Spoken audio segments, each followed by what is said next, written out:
Ladies and gentlemen, please welcome to the stage Jody Paul Wooster. Hello, friends. I'm so glad each and every one of you are here. I'm glad we can all be together tonight. I'm coming to you live from the Bathhouse Theater here on the shores of Green Lake in beautiful Seattle, Washington, where we acknowledge that we are on the indigenous land of the traditional territories that were stolen from the Coast Salish. And we are streaming live all around the world, where we encourage you, wherever you are, to learn about the origins of the land you inhabit and honor those people through education and action. And now, on behalf of the 1448 Projects, I am super excited to welcome you all here to It's a Wonderful Live Stream, a Theater Anonymous event. Give it up for yourselves. Come on, it's been a big year. Folks, I'm glad you're here. This is my favorite night of the holiday season. It's my favorite night of possibly the year. Normally, in traditional times, we have sort of a limited amount of tickets. This year, we have an infinite amount of tickets. So I'm guessing in between limited and infinite, there's some wiggle room of people who have not participated or seen this at all. So let me explain what Theater Anonymous is. What we do is simple. The cast, no one knows the cast, including the cast. Months in advance, we send out feelers into the community, trying to find out who's available, who's interested. We gather those names, we all meet, the creative group meets, and we drink a lot of eggnog and have a bunch of Excel sheets, and we write a bunch of names down, and we come up with an invitation. We come up with our cast. We send out invitations, and those invitations come out, and the actor will receive an email. The email will say, congratulations, you are in this play, here's your role, here's your script. You can only tell one human being that you're in this play. Everyone else you have to lie to.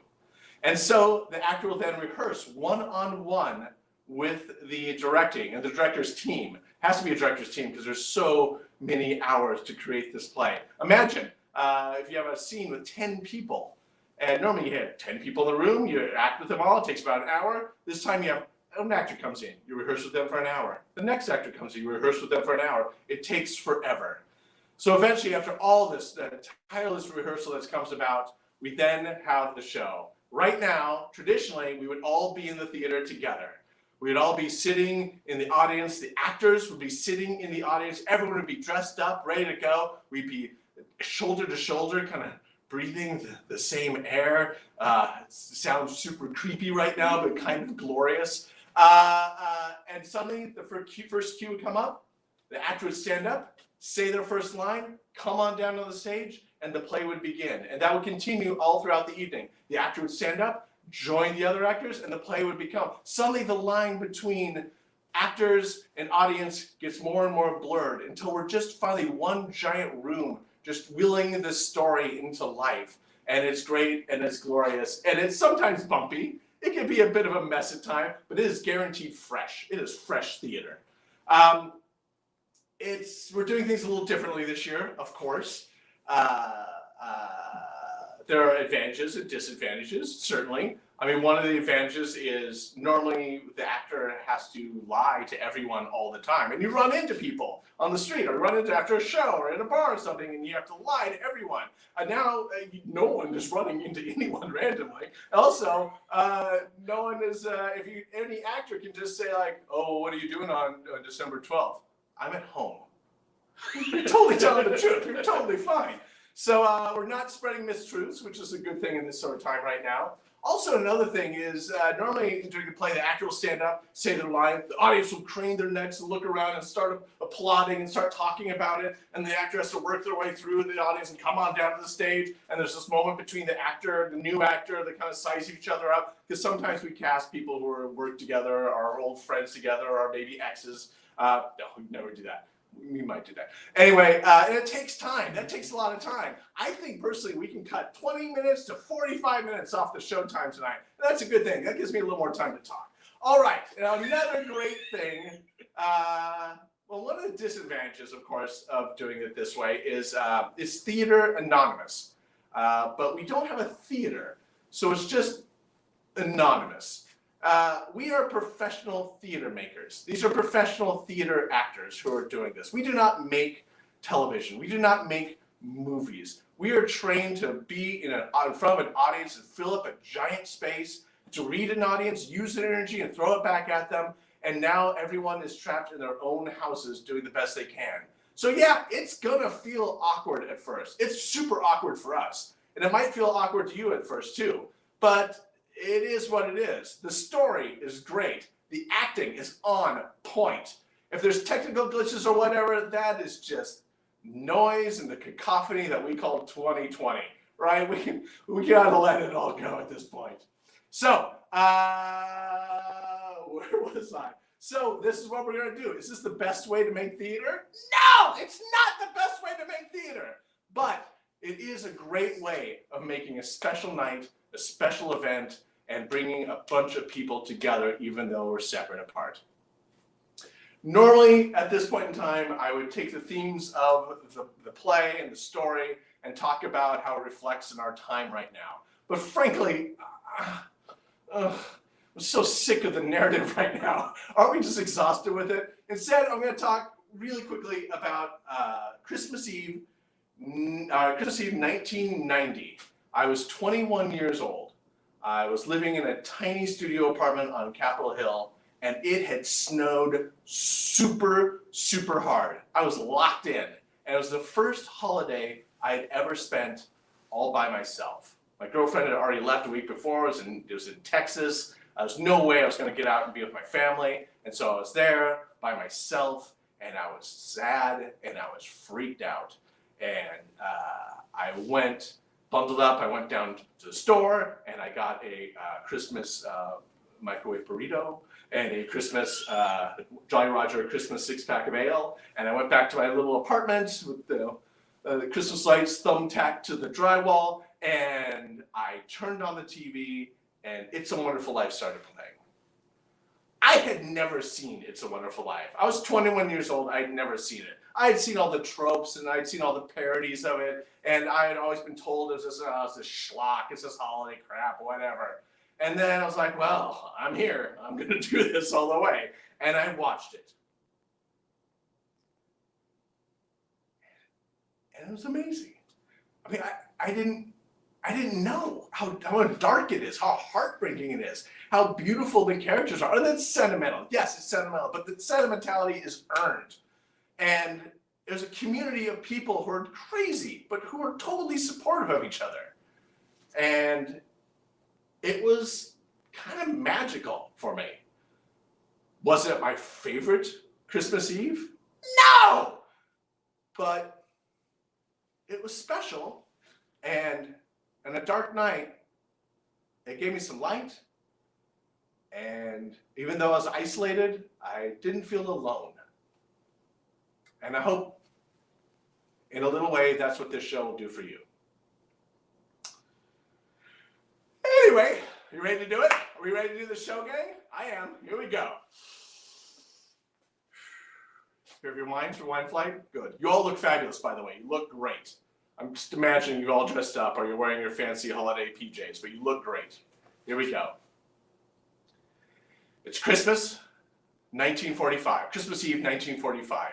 We are standing on a bridge overlooking the cold, dark, deadly waters of Bedford Falls. We're about to meet a person who's at the end of their rope, a person who's had all their dreams deferred, a person who has been just rubbed down to the nub by the thousands of inequities that they have to deal with every day, a person who's lost hope. Enter Georgia Bailey.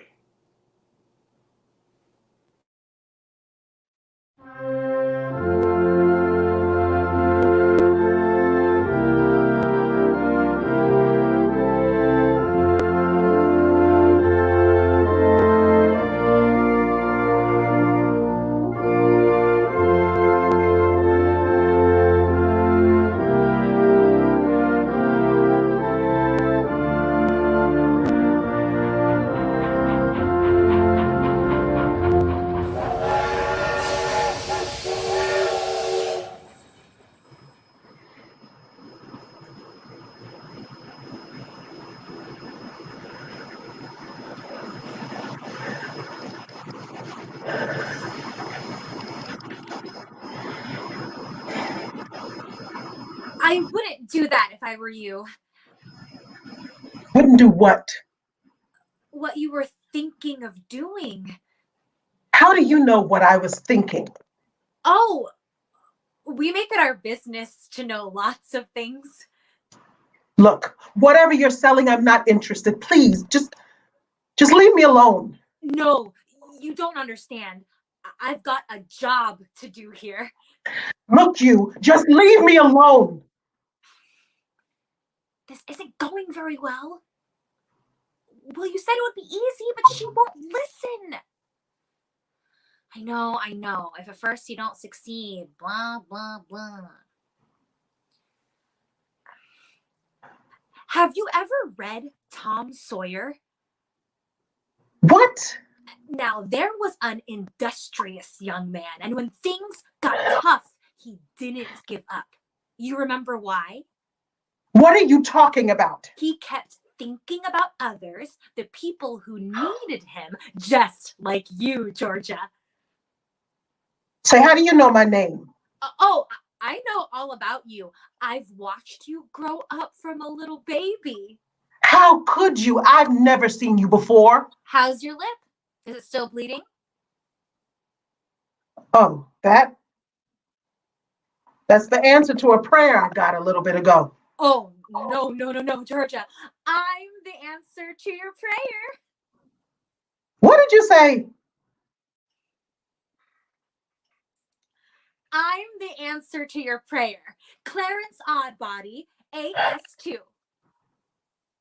Oddbody, AS2. Angel. What's AS2? Angel. Second class.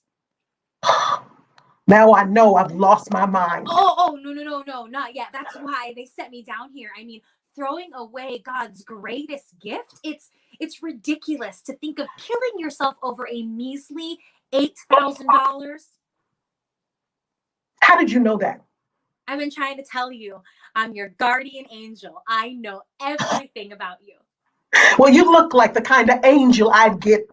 I give you that much. Sort of a fallen angel, aren't you? I mean, what happened to your wings? I haven't won my wings yet. That's why I'm an angel, second class. But you're going to change all that. I am. How? By letting me help you. Oh, well, you don't happen to have $8,000 on you, do you? Sorry, but we don't use money in heaven. Well, it comes in pretty handy down here, lady. No. If truth be told, I'm better off dead than alive.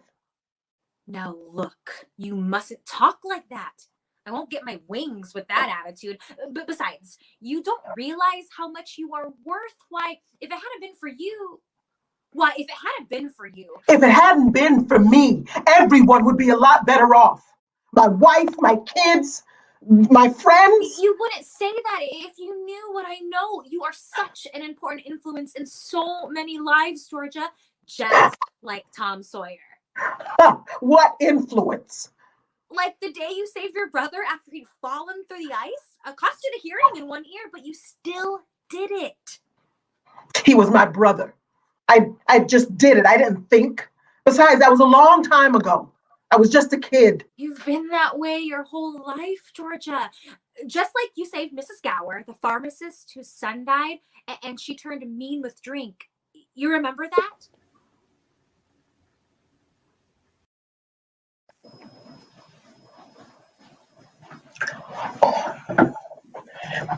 Wish I had $1 million. Hot dog. Mrs. Gower, it's me, Georgia Bailey.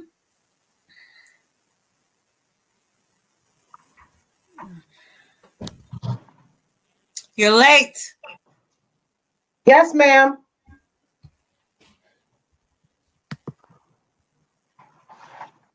Hello, Georgia. Hello, Georgia. Hello, Mary. Hello, Victor.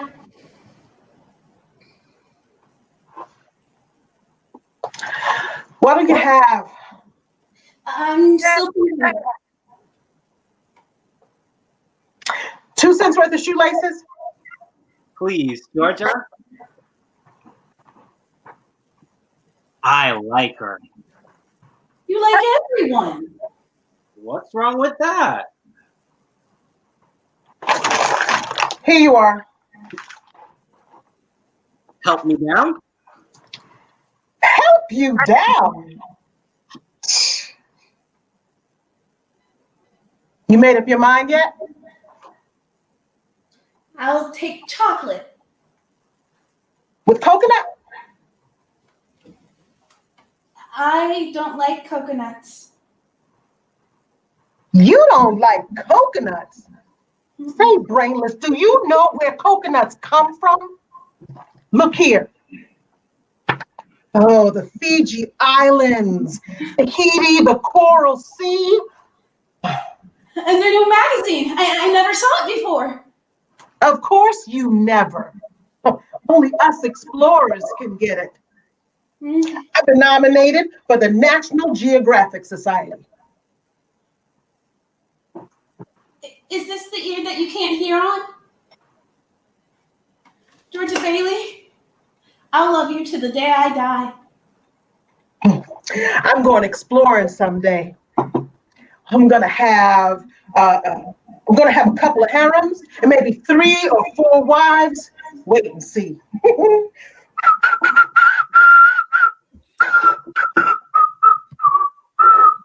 Georgia. Yes, Georgia, ma'am. Yes, ma'am. you're not paid to be a canary.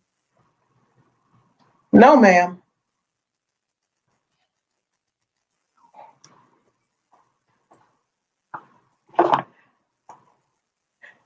We regret to inform you that your son Robert died very suddenly this morning of influenza. Stop. Everything possible was done for his comfort. Stop. We await instructions from you. PRES, Press Hamilton College. Mrs. Gower, do you want something? Anything? No. Anything I can do back here? No. Uh-oh. Take these capsules over to Mrs. Blaine. She's waiting for them.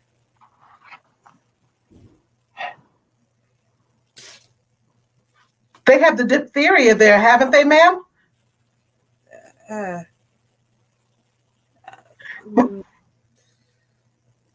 Is it a charge, ma'am? Yes. Charge. Mrs. Gower, I think you need. Get going. Yes, ma'am.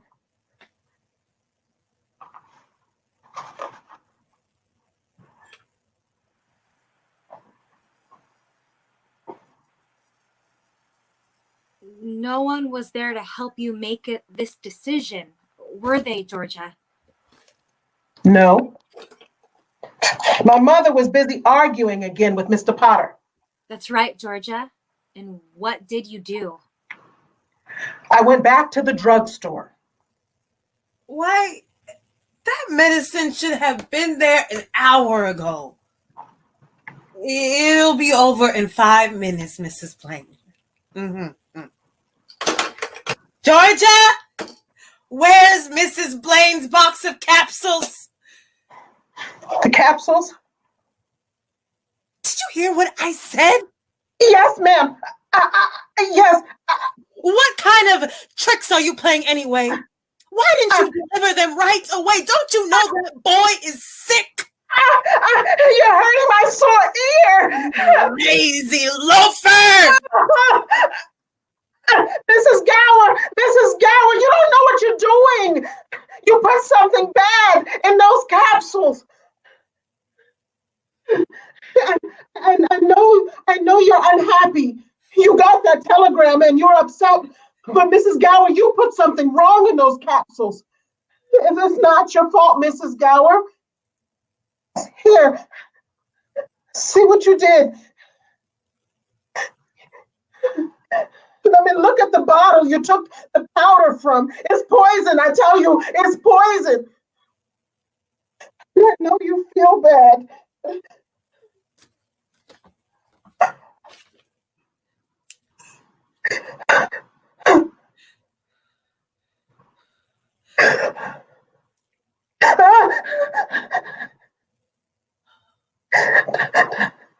Don't hurt my sore ear again. No. Don't hurt my sore ear.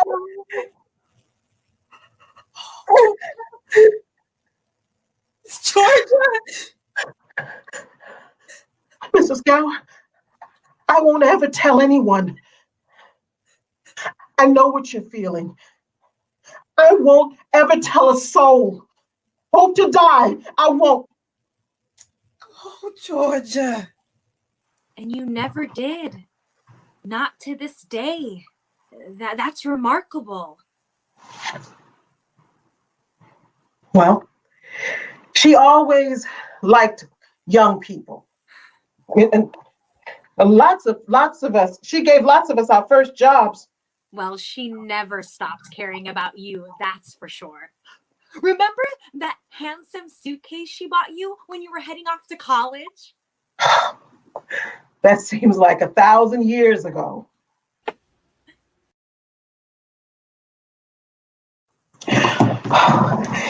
Mrs. Gower, Mrs. Gower. Oh, thanks ever so much for the bag. It's just exactly what I wanted. Oh, forget it. Oh, it's wonderful. Oh, Hope you enjoy it. I wish I had $1 million. Hot dog.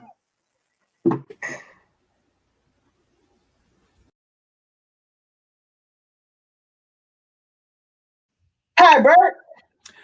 Georgia? Hi, Ernie. Hiya, Georgia. Ernie, I'm a rich tourist today. How about driving me home in style? Sure. And Your Highness, hop in. And for the cabbage trade, I put on my hat.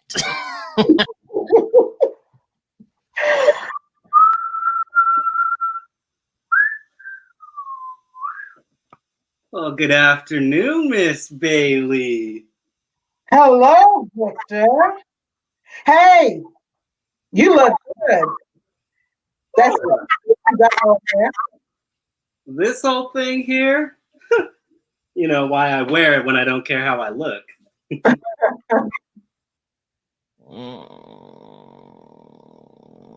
How would you like? Want to come along, Bert? We'll show you the town. No thanks. Think I'll go home. See what the wife's doing. Family man.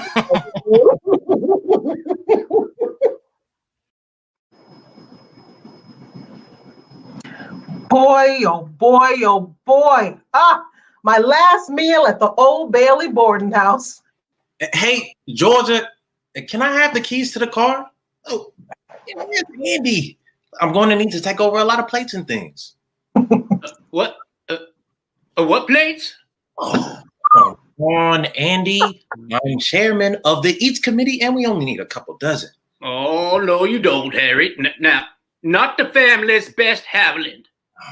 Andy, I'm in love with you.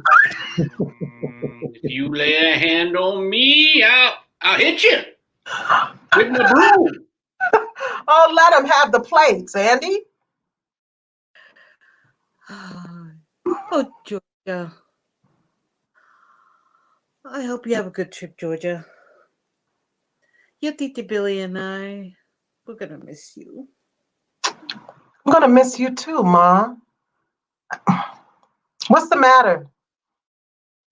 You look tired. Well, I had another run-in with Potter today. I thought that maybe when we put him on the board of directors, that he'd ease up on us a little.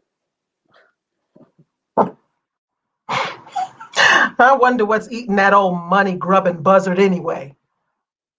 He's a sick man. He's frustrated and sick in his mind and sick in his soul. If he has one. Ay, Dios mío. Oh, ay, Dios mío. Whew. He hates anyone who has anything that he can't have. And you know, he hates us most of all. Okay, Andy, you're coming later.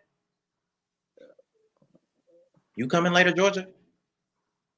What do you mean? And be bored to death? Couldn't want a better death.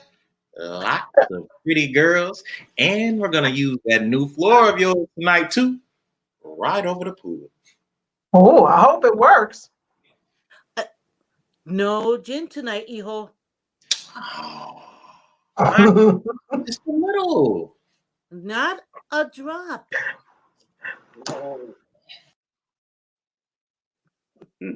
Boys and girls and music. Why do they need gin?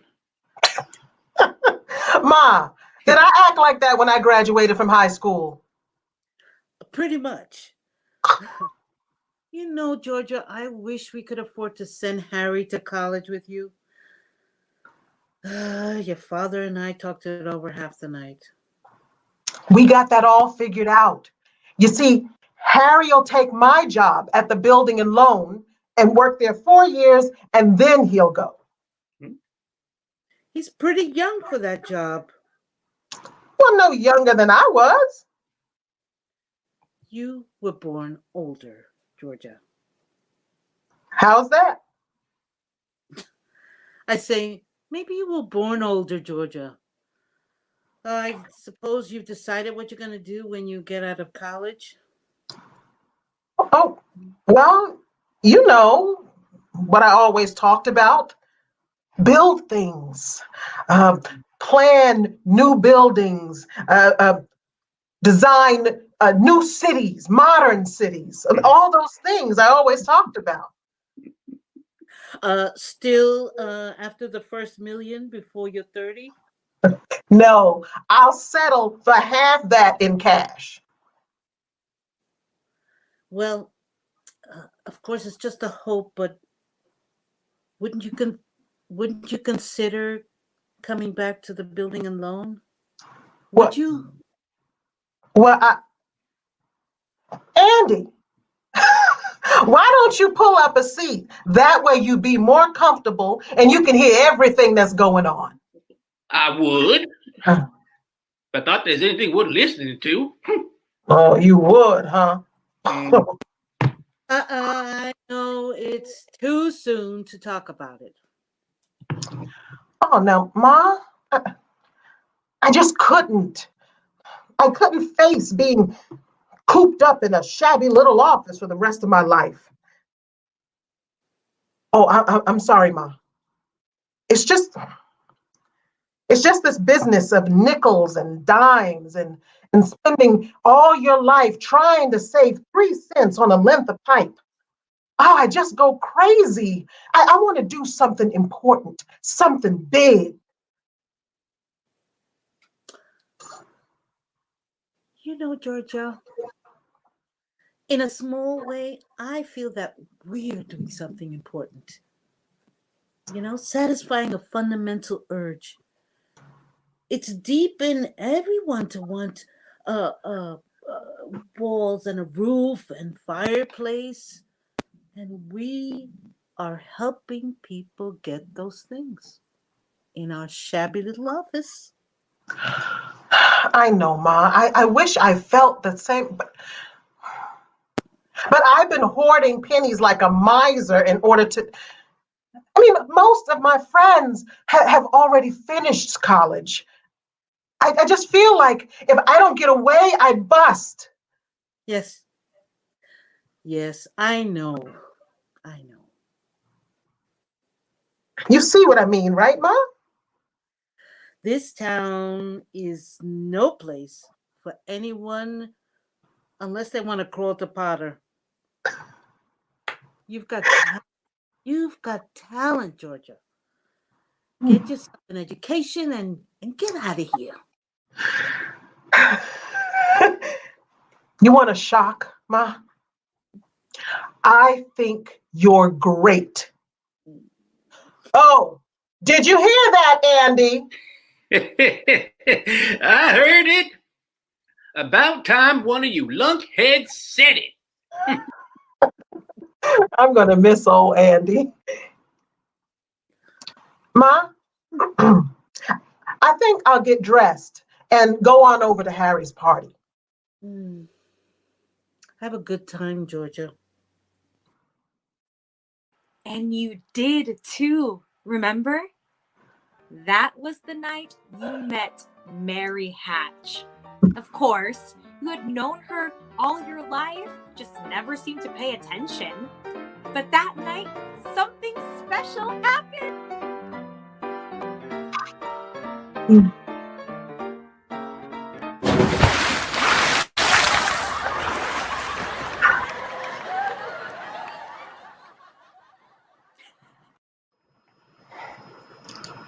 Buffalo cows, won't you come out tonight? Won't you come out tonight? Won't you come out tonight? Buffalo cows, won't you come out tonight? And dance by the light of the moon. Hot dog, just like an organ. Beautiful. Oh, and I told Harry I thought I'd be bored to death. Well, you should have seen the commotion in that locker room. I had to knock down 3 people to get this stuff we're wearing here. Do I look as funny as you do? I guess I'm not exactly the athletic type. You look wonderful. You know, if it wasn't me talking, I'd say that you were the prettiest girl in town. Well, why don't you say it? I don't know. Maybe I will say it. How old are you anyway? 18. 18. So it was just last year that you were 17. Is that too young or too old? No, it's just right. Your age fits you. Yes, ma'am. I mean, you do look a little older without your clothes on. I mean, without your dress, you look older. I mean, younger. Uh-oh. Ma'am, my train, please. A pox upon me for a clumsy lout. Your caboose, my lady. You may kiss my hand.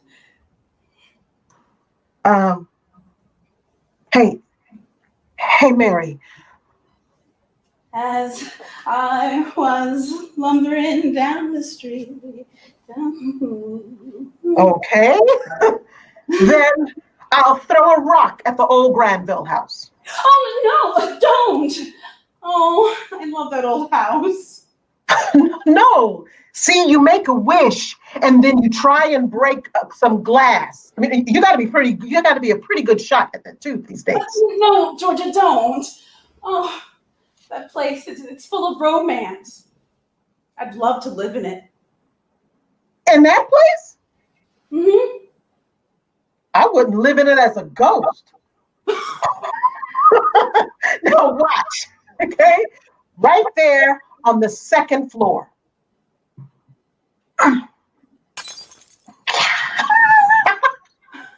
What'd you wish for, Georgia?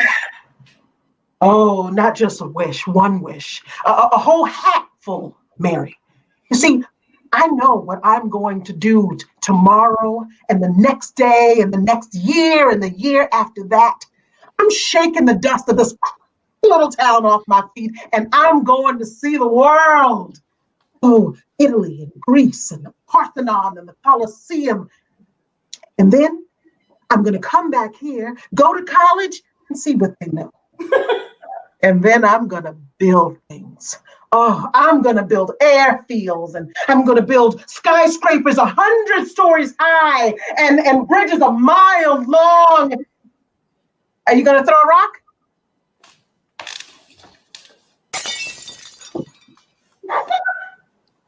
Hey, that was pretty good. What'd you wish, Mary? Buffalo gals, won't you come out tonight? Won't you come out tonight? Won't you come out tonight? Buffalo gals, won't you come out tonight? And dance by the light of the moon. What did you wish when you threw that rock? Oh no! Oh, come on, tell me. Well, if I told you, it might not come true. What is it you want, Mary? What do you want? You want the moon? Just say the word and I'll throw a lasso around it and pull it down. And that's a pretty good idea. I'll give you the moon, Mary. I'll take it. And then what?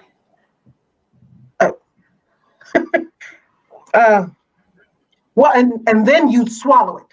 See, and it'll dissolve. And the moonbeams would shoot out of your fingers and your toes and the ends of your hair. Am I talking too much? Yes. Why don't you kiss her instead of talking her to death? How's that? Why don't you kiss her instead of talking her to death? Oh, you want me to kiss her, huh? It is wasted on the wrong people. Well, that ain't nothing but skincare and black magic. Oh, come on back, come on back here. Now, hey, Ernie, Bert, come on, Bert. I'll do some kissing that'll put some hair back on your head. Mary. Georgia. Georgia. Come home quick. Little mom's had a stroke. Mary? I'm sorry, I gotta go. Come on, Georgia. Let's hurry. Did you get a doctor? Yes, Doc Campbell's there now. Okay.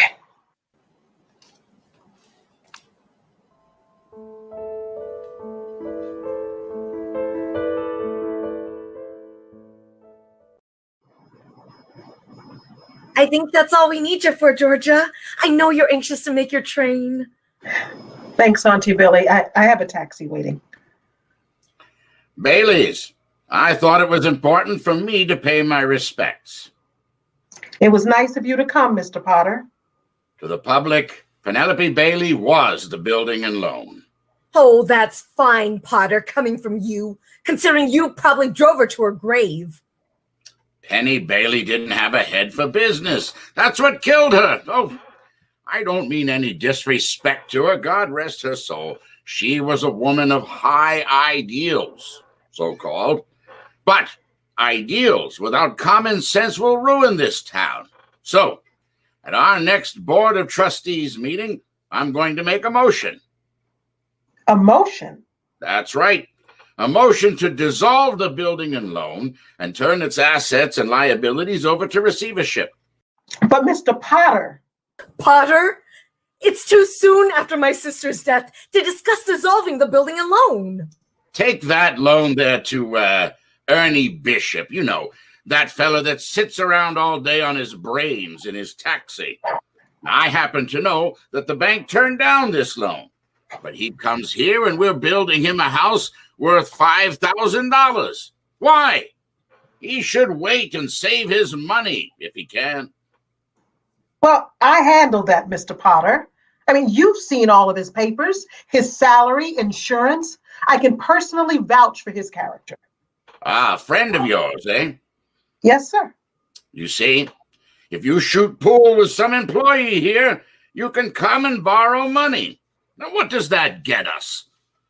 A discontented, lazy rabble instead of a thrifty working class. And all because a few starry-eyed dreamers like Penny Bailey stir them up and fill their heads with a lot of impossible nonsense. Now, I say... Just a minute. Now, hold on, Mr. Potter.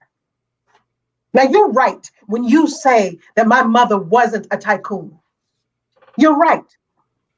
I know that. I mean, why she ever started this cheap penny ante building and loan, I'll never know. But neither you nor anybody else can say anything against her character.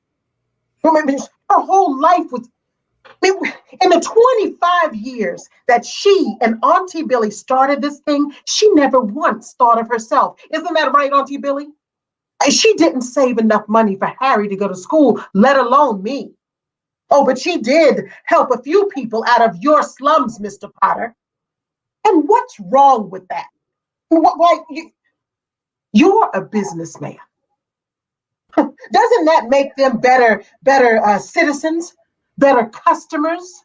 You said that they had to wait and save their money before they even ought to think of owning their own house. Wait for what? For their children to grow up and leave them? To be so old and broken down that, I mean, do you even know how long it takes a working person to make $5,000? And you just remember this, Mr. Potter, that this rabble you're talking about, that they do most of the working and paying and living and dying in this community. Well, is it so bad? Is it so bad for them to want to work and live and pay and die in a couple of decent rooms and a bath? Well, my mother never thought so. People were human beings to her, but to you, a warped, frustrated old man, they're cattle. Well, in my book, that makes my mother a richer person in death. I'm not interested in your book. I'm talking about the building and loan. I know exactly what you're talking about. You're talking about something that you can't put your fingers on, and oh, it's galling you. That's what you're talking about. I know. Oh, thanks for stopping by, Mr. Potter. I'll see you at the meeting. You're not on the board. But I hold my mother's proxy so I can attend and cast a vote. You know, in my book, the way I see it, Mr. Potter, this town needs our little measly one-horse institution, if only to have some place where they can come without crawling to you.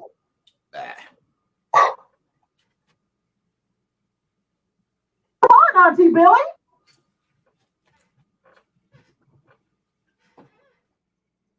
Sentimental hogwash. I'm going to make my motion, young lady, and we'll see who's got the power in this town. But you spoke eloquently at the board meeting that day, and they voted Potter down. But on one condition I hadn't banked on. That you stay and take over your mother's place, and you did. They would have voted with Potter otherwise. You gave your school money to your brother Harry and sent him to college. He became a football star, made second team All-American. And you got 4 years older waiting for Harry to come back and take over the building and loan.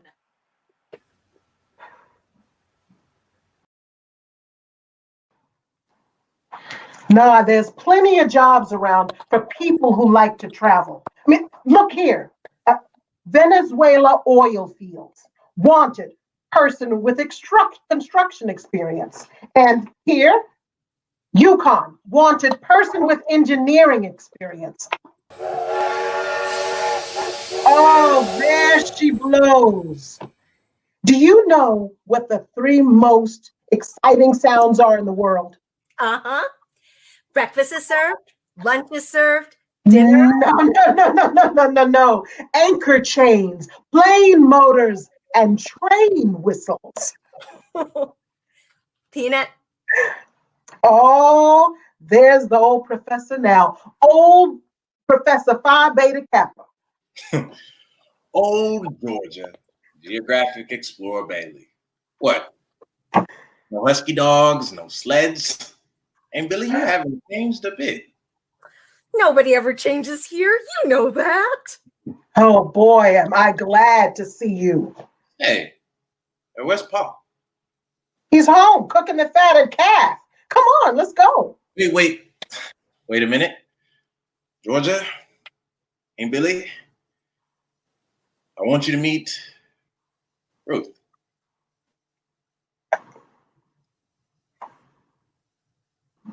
Oh. Hello?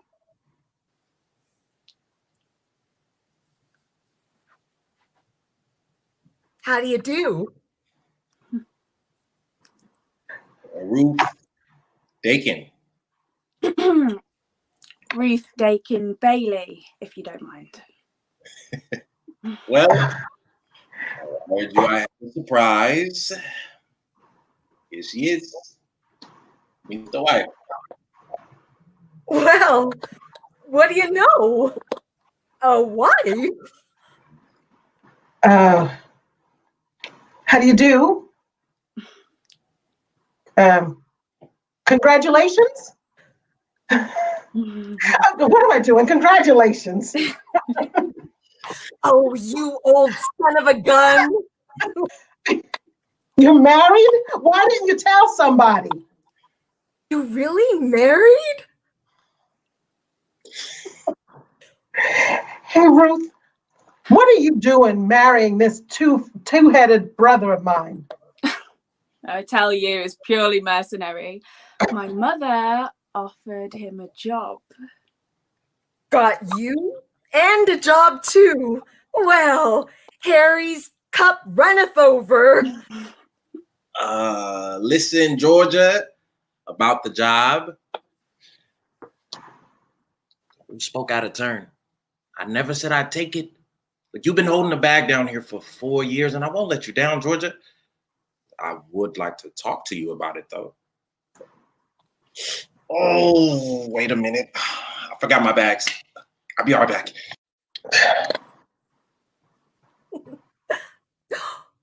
We're gonna give you the biggest party this town ever saw.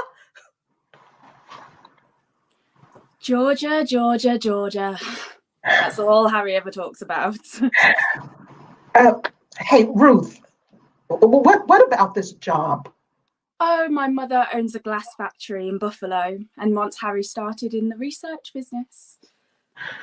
Is it a good job? Oh, yes, very. Harry's a genius at research. My mother just fell in love with him. And you did too, huh? Yep.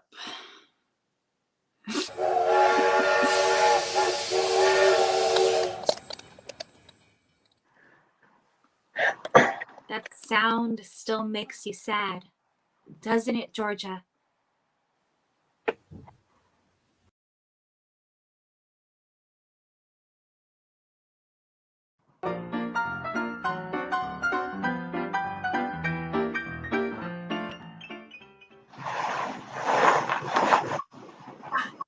Oh, a toast to Ruth and Harry. Oh boy, oh boy, oh boy, oh boy. I feel so good. I could spit in Potter's eye. I think I will. What did you say? Maybe I better get home. Where's my hat? Where's my...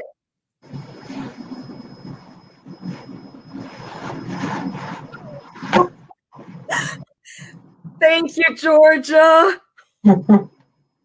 Which is mine? The middle one. Oh. Thank you, Georgia. Oh, boy. Oh, boy. Now look, if you'll point me in the right direction, would you do that for me, Georgia? Old building and loan pal. Now you just turn that way and it's straight down there. That way, huh? Mm-hmm. My wild Irish road. Oh. I'm all right. I am all right. Hello, Pop. What are you doing? Wishing on the moon? No, I've given up on that. I'm just getting some air. Did you know that Mary Hatch is back from school? Mm-hmm. Came back 3 days ago. Huh. Nice girl, Mary. Hmm. The kind that'll help you find the answers, Georgia. Huh. Let's stop that grunting. Huh? Huh? Can you give me just one reason why you can't call on Mary? Sure, Sam Wainwright. That's right, Sam. Sam adores Mary. She don't adore him?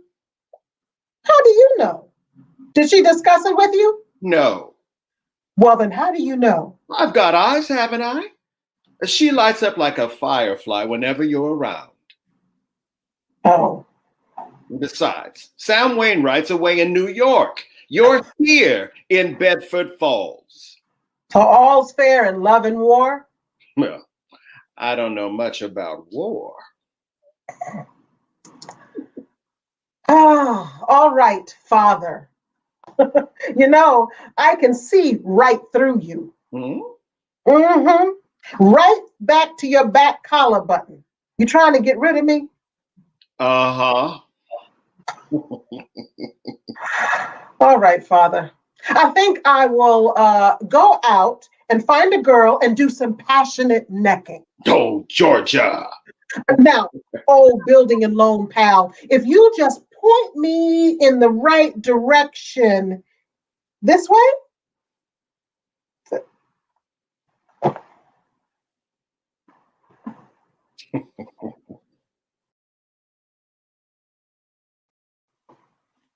Georgia?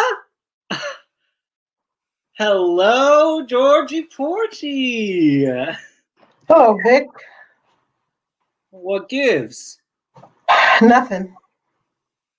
Where are you going? Oh, I'll probably end up down at the library.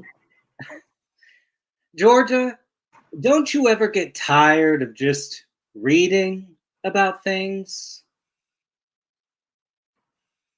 Yes. Yes, I do. What are you doing tonight? Not a thing. You game, Vic? Let's make a night of it. Oh, I'd love it, Georgie. What do we do? Let's go out to the fields and we can take off our shoes and walk through the grass. And then we can we can go up to the falls. Oh, beautiful up there in the moonlight. And there's a green pool up there and we can swim in it. And then we'll climb Mount Bedford and we'll smell the pines and watch the sunrise against the peaks. And we'll stay out the whole night.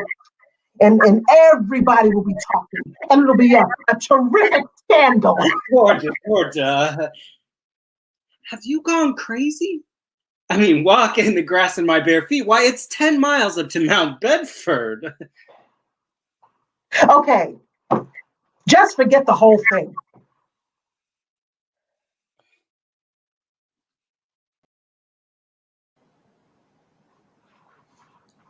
What are you doing? Picketing? Oh, hello, Mary. I was just passing by. Have you made up your mind? How's that? Have you made up your mind? About what? About coming in. Your father just phoned to say that you were on your way to pay me a visit. My father just called you? What? How did he know? Didn't you tell him? I didn't tell anybody. I just went for a walk and just happened to be passing by. I just went for a walk, that's all. Well, do you want to come up on the porch and sit a minute? Oh, well, maybe for a minute. But I didn't tell anybody I was coming here. Hey, when did you get back? Tuesday. Where'd you get that dress? Do you like it? It's okay. I thought that you would go back to New York, like Sam and the rest of them. I worked there for a couple of vacations, but I don't know. I guess I was homesick. Homesick? For Bedford Falls? Yes. In my family and everything. Are you sure you don't want to come and sit on the porch? All right. For a minute. I can't understand it though. I don't know how anybody knew I was coming here. Would you rather leave? Well, no. I don't want to be rude. Well then, sit down. And dance by the light. What's the matter? Oh. Well, maybe. It was nice to hear about Harry and Ruth, wasn't it? Oh, yeah. It was all right. Well, don't you like her? Of course I like her. She's a peach. Oh. So it's just marriage in general you're not enthusiastic about then, huh? Marriage is all right for Harry and Marty and Sam and you. Mary, who's out there with you? It's Georgia Bailey, Mama. Georgia Bailey? What you want? I don't know. What do you want? Me? Not a thing. I just went for a walk. She's making violent love to me, Mama. You tell her to go right back home. And don't you leave the house either. Sam Wainwright promised to call you from New York tonight. Now, what does she mean by that? Now, you know, I didn't come here to. What did you come here for? I don't know. You tell me. You're supposed to know everything. You tell me. Why don't you just go home? That's where I'm going. I don't know why I came here in the first place. Good night. Good night.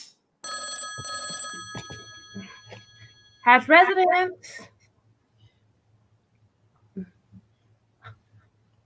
Mary, the telephone.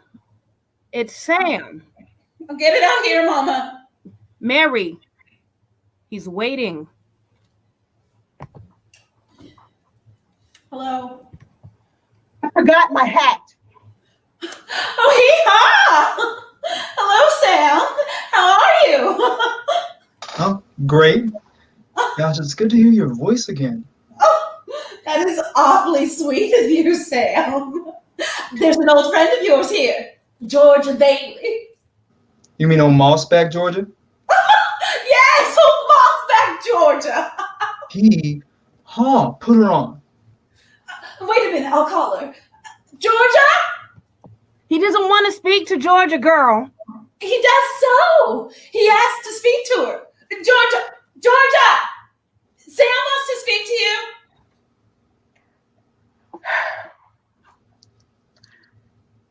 Hello, Sam. Well, Georgia Baileyovsky, fine pal you are. What are you trying to do? Steal my girl? Who's your girl? You are, baby. What do you mean? Nobody's trying to steal your girl. Here. It's Mary now. Wait a minute. I want to talk to both of you. Tell Mary to get on the extension. Mother's on the extension. I am not. Come here. We can both listen. We're here, Sam. I have a big deal coming up that's going to make us all rich. Georgia, do you remember that night in Martini's bar where you told me you read somewhere about making plastics out of soybeans? Huh? Yeah, soybeans. Yeah. Well, Mom snapped up the idea. She's making a factory right outside of Rochester. How do you like that? Now, here's the point. Mary, you're on this too. Now, listen, have you got any money? Money? Yeah, well, a little. Well, now listen, I want you to put every cent you've got into our stock, you hear? Oh, and Georgia, I may have a job for you too. That is, unless you're still married to that broken down building and loan. This is the biggest thing since radio, and I'm letting you in on the ground floor. And Mary. I'm here. Mary, would you tell that gal that I'm giving her the chance of a lifetime? You hear me? The chance of a lifetime. He says it's the chance of a lifetime.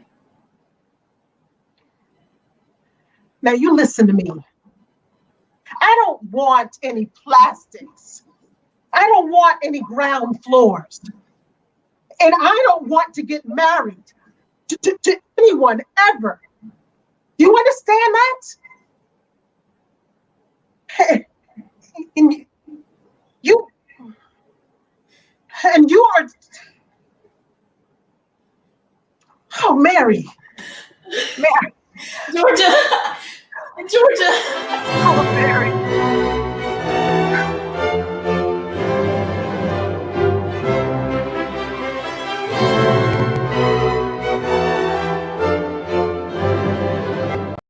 First Harry, now Georgia. Andy, we're just two old fools now. You speak for yourself, Mr. B. If either of you two see a stranger around here, it's me. Bert the cop sent this over. Said to float away on Happy Land on bubbles. Oh.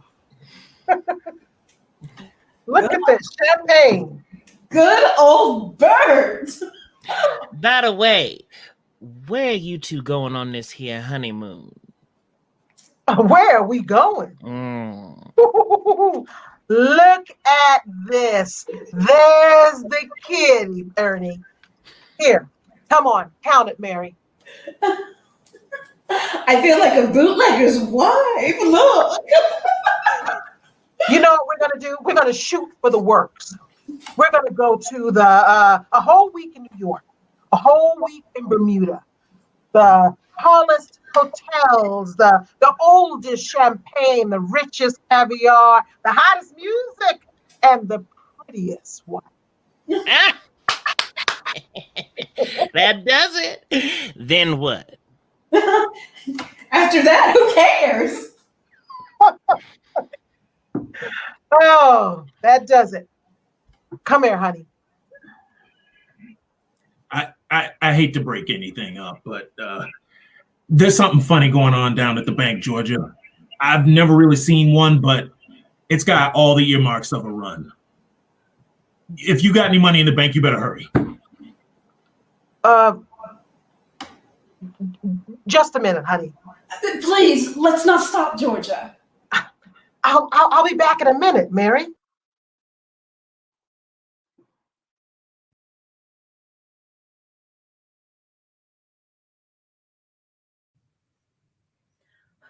Is the door locked, Eunice? Yes, Auntie Billy. Hello, everybody. Mrs. Thompson, how are you? What's the matter? You can't get in? Auntie Billy? What is it? A holiday? This is a pickle, Georgia. A real pickle. All right, now just what happened? Start from the beginning. How does anything like this ever start? All I know is the bank called our loan. When? About an hour ago. I had to hand over all our cash. All of it? Every cent of it, and it was still less than we owe. Oh, holy mackerel. And then I got scared, Georgia, and closed the doors. The whole town's gone crazy. Hello. Georgia, there's a rumor around town that you've closed your doors. Is that true? No, Mr. Potter. Regular closing hours. Oh, well, I'm very glad to hear that. Georgia, are you all right? Do you need any police? Police? What for? Well, mobs get ugly sometimes, you know. Georgia, I'm going all out to help in this crisis. I've just guaranteed the bank sufficient funds for their needs. They'll close for a week and then reopen. He just took over the bank. I may lose a fortune, but I'm willing to guarantee your people too. Just tell them to bring their shares over here, and I'll pay them 50 cents on the dollar. You never miss a trick, do you, Potter? Well, you're going to miss this one. If you close your doors before 6 p.m., you will never reopen. Hello? Georgia, was it a nice wedding? Gosh, I wanted to be there. Yeah. You can take that one off. Come now. on, Georgia, you can hide money from us. Now, this thing isn't as bleak as it appears.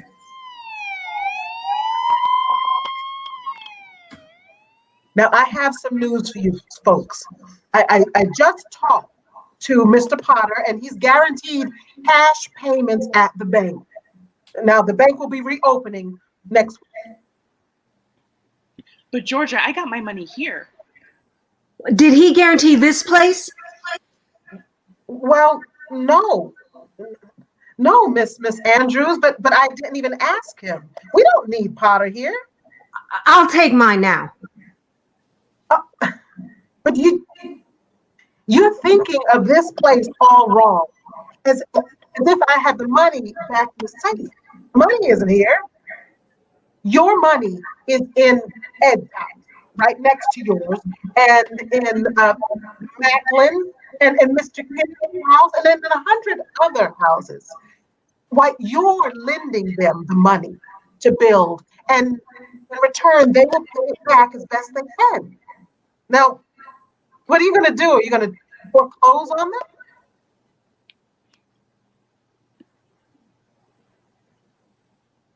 I got $242 in here, and $242 isn't going to break anybody. Okay. All right, Miss Andrews. Here you go. You sign this, and you'll get your money back in 60 days. 60 days? I can't wait 60 days. 60 days? 60 days? 60 days?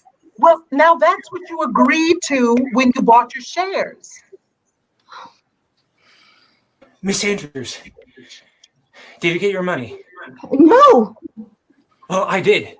Old Man Potter will pay 50 cents on the dollar for every share you got.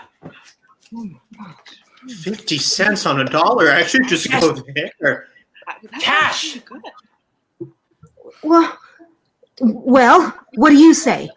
Now, Carol, you have to stick to the original agreement. Now, give us 60 days. Okay, Randall. Are you going to the Potters?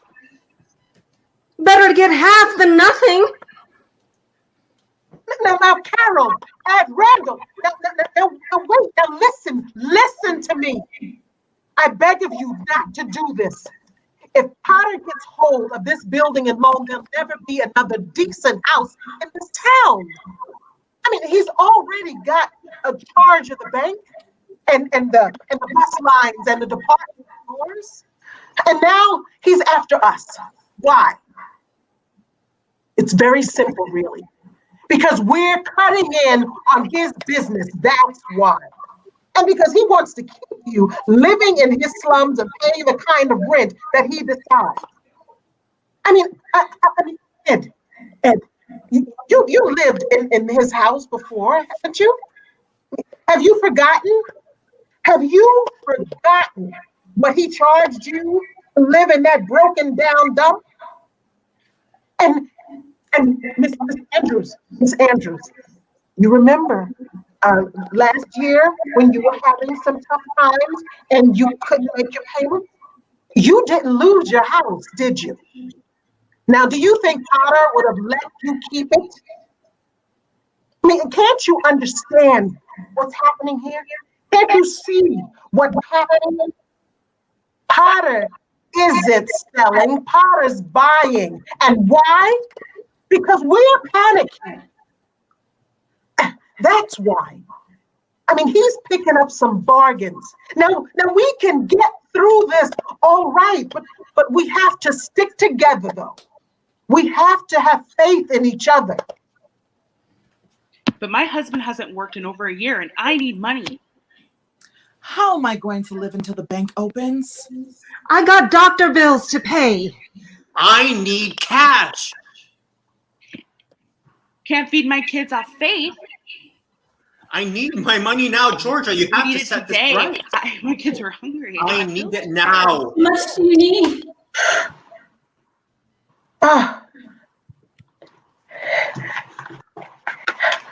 Okay, here. I got $2,000. Here's $2,000. Now this'll tide us over until the bank reopens. Okay? All right, Miss Andrews, how much do you need? $242. Oh, now, Miss Andrews, just enough to tide you over until the bank reopens. I'll take $242. All right. That'll close my account. Your account is still with us. That's just a loan, okay? All right, now, Ed. I got $300 here, Georgia. Oh, come on now, Ed. What'll it take till the bank reopens? What do you need? Well, I suppose $20. $20.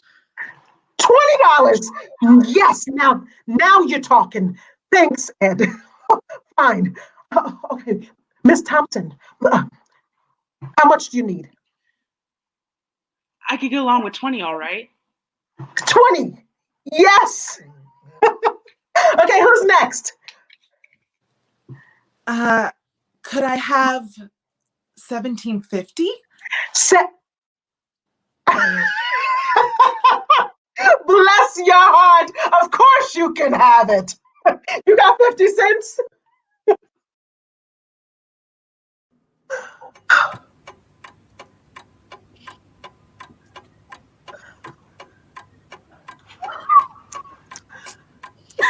Oh, we're gonna make it, Georgia. They'll never close us up today.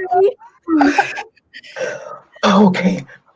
6, 5, 4, 3, 2, 1.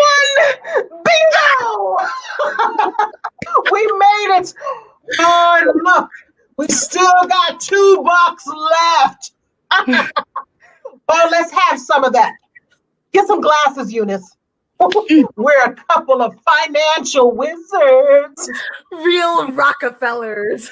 Oh, now let's get a tray for these great, big, important simoleons. We'll save them for seed. A toast.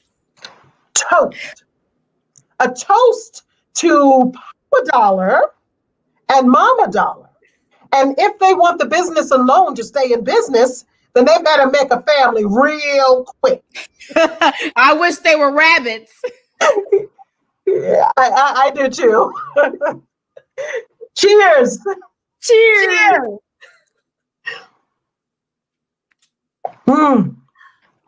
Okay, now let's get these back in the safe and see what happens. Wedding cigars. Oh, wedding. Oh my God. Oh, I'm married. Oh, Mary. Oh, poor Mary. Oh. Look, I have to go catch a train and well, the train's already gone. I wonder if Ernie is still here with his taxi.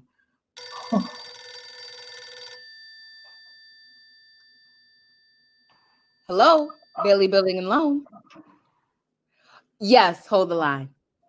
Oh, Georgia, there's a call for you. Look, can you just get my wife on the phone? She's probably over at her mother's. Mrs. Bailey is on the phone. I don't want Mrs. Bailey. I want Mrs. Bailey, my wife. That's my wife. Okay, here, I'll take it. Mary? Hi, listen, What? Home? What house? 320 Sycamore. Well, that's the old Granville house. Whose home is that? The Waldorf Hotel, huh? know the way, madam. You do, huh? Mm-hmm.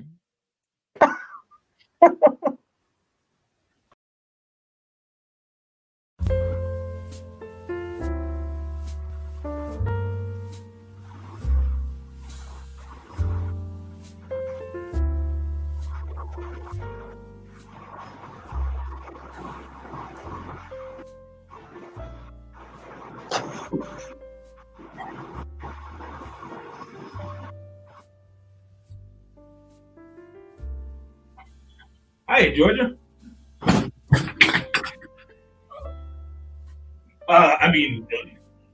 Good evening, ma'am. Entree, mademoiselle. Entree. Welcome home, Georgia Bailey. Well, I'll be.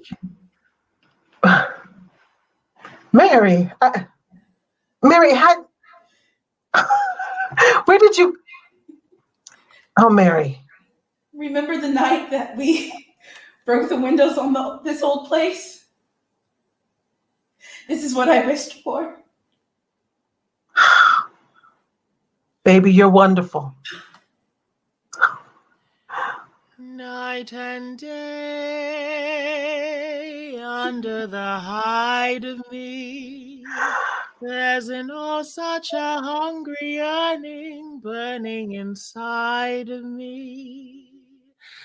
Whether near to me or far, there's no matter, darling, where you are, I think of you.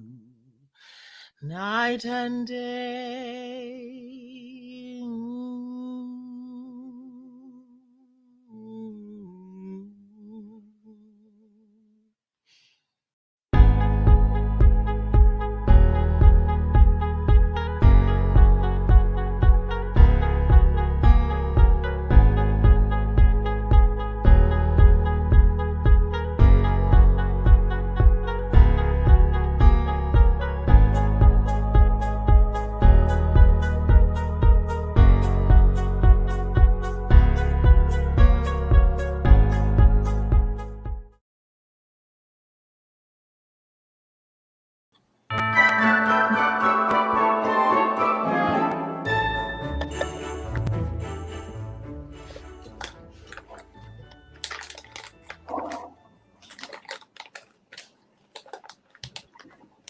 Hey, Martini, you rent a new house?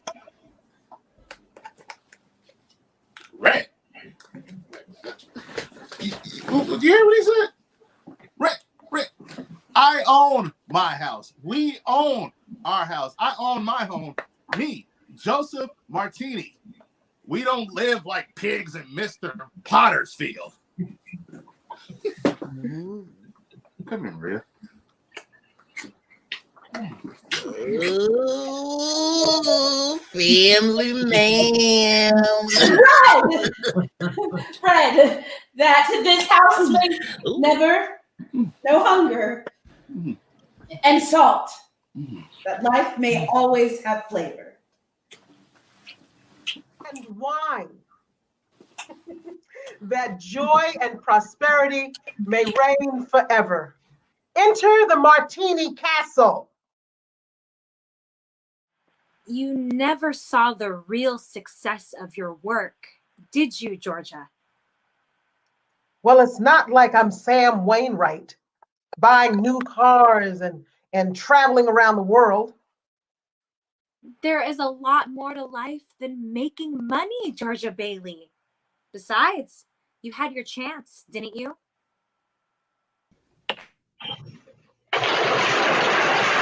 Look, Mr. Potter. It's no skin off of my nose. I'm just a little bank examiner, but you can't laugh off this Bailey Park anymore. Look at it. Georgia Bailey here to see you. Well, tell her to wait. Go on. 15 years ago, half a dozen houses stuck here and there. There's the old cemetery, squirrels, buttercups, daisies. Used to hunt rabbits there myself. Look at it today. Dozens of the prettiest little homes you ever saw, 90% owned by suckers who used to pay rent to you. Your Potter's Field, my dear Mr. Potter, is becoming just that. And are those local yokels making with all the David and Goliath wisecracks? Oh, they are they? Even though they know that the Baileys didn't make a dime out of it.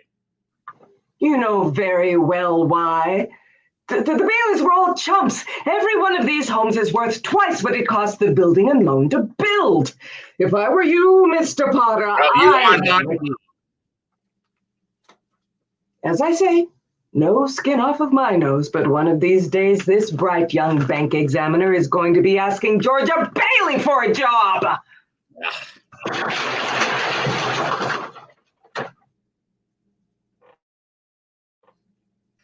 The Bailey family has been a boil on my neck long enough.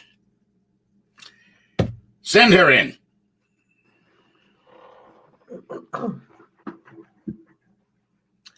Georgia Bailey. Sit down, Georgia. I thought it was time we got to know each other a little better. Cigar? Thank you, Mr. Potter.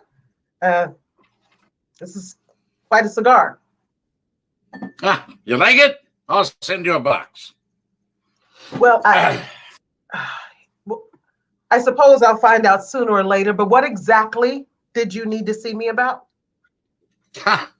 Georgia, now that's just what I like so much about you. Georgia, I'm an old man, and most people hate me. But I don't like them either, so that makes it all even. Now, you know as well as I that I run practically everything in this town but the Bailey Building and Loan. You know also that for a number of years I've been trying to get control of it or kill it. I haven't been able to do it. You have been stopping me. In fact, you have beaten me, Georgia. And as anyone in this county can tell you, that takes some doing. Now, take during the Depression, for instance, you and I were the only ones that kept our heads. You saved the building and loan, and I saved everything else. Yes, well, most people say you stole everything else. The envious people say that, Georgia. The suckers. Now, I have stated my side very frankly. Now let's look at your side. Young woman, 27, 28, married, making, say, 40 a week. 45.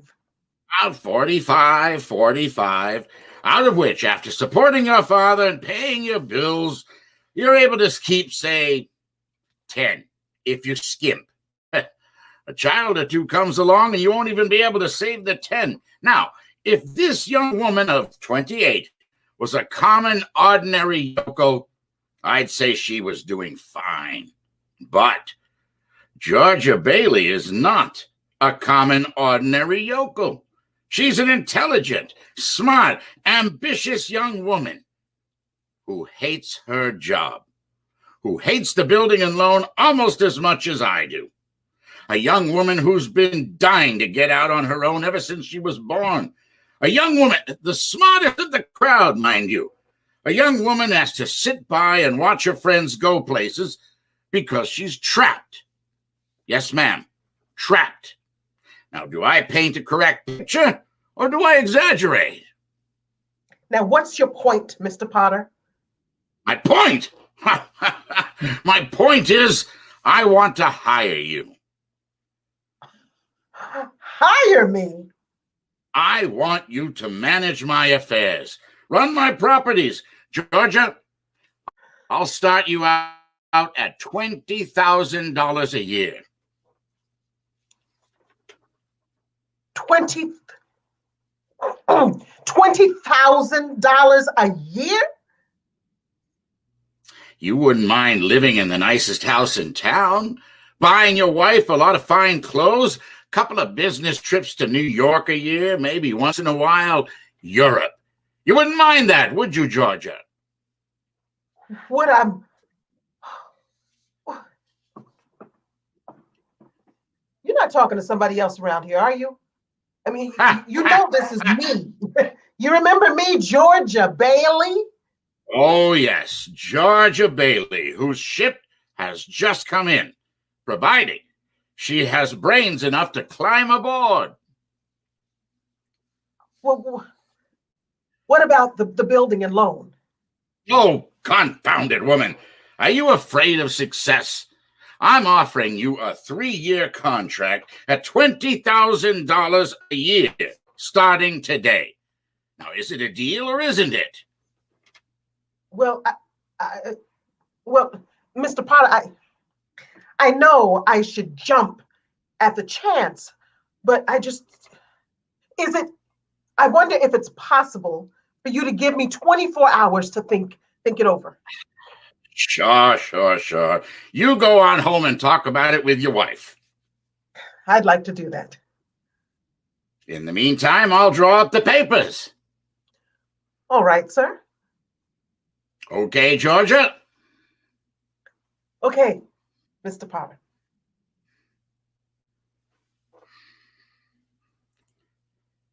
No. Now, wait a moment. I don't need to talk to anybody. I know right now the answer is no. No, doggone it.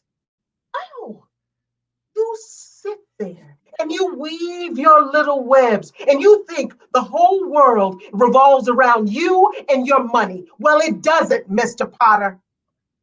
In the whole vast configuration of things, I think that you are nothing more than a scurvy little spider. And that goes for all of this place too. Oh.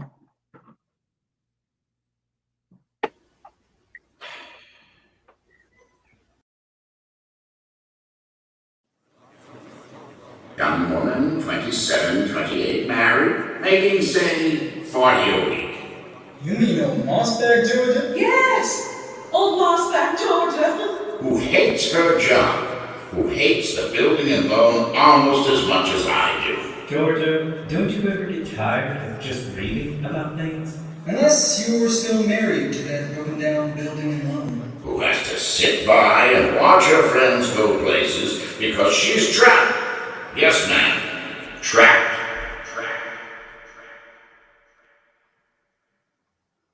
Hi. Hi. Rough day? Buffalo gals, won't you come out tonight? Come out tonight. Come out tonight. Buffalo gals, won't you come out tonight? Mary Hatch, why in the world did you ever marry a girl like me? To keep me from being an old maid. You could have married Sam Wainwright or anybody else in town. I didn't want to marry anybody else in town. I wanted to raise my baby with you. You didn't even get a honeymoon, and you what? Georgia Bailey, I've got a bun in the oven. So I'm a baker now. In a way.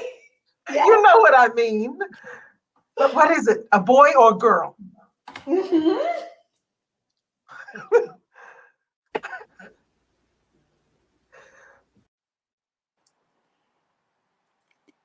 You were on top of the world then, Georgia Bailey. That was nearly 10 years ago. Yes, and you and your wife have welcomed not one, but 3 beautiful children. And your brother Harry has been decorated with the Congressional Medal of Honor. President decorates President decorates Harry Bailey.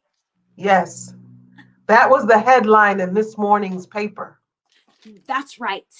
This morning, Georgia, day before Christmas, about 10 a.m., that's when it all started, wasn't it? You were out buying a Christmas wreath and Auntie Billy... Oh, yes, Auntie Billy was on her way to the bank. Hiya, Bert. Hi, Ernie. Look at that.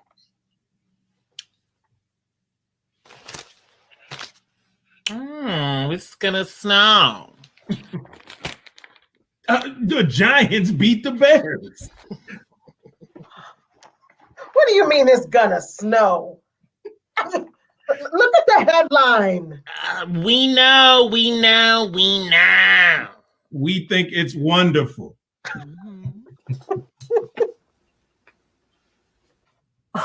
Oh, well, good morning, Mr. Potter. What's the news? Well. Harry Bailey wins congressional medal. That couldn't be one of the Bailey kids. You just can't keep those Baileys down. Now, can you, Mr. Potter? How does Slacker George feel about that? Very jealous, very jealous. She only lost 3 buttons off her vest. Of course. Huh. Slacker Georgia would have gotten 2 of those medals if she had gone. 4F on account of a bad ear, yeah. Yes. After all, Potter, some people like Georgia had to stay home. Not every heel was in Germany and Japan. Give me back my paper. Buy your own and want to drool over it.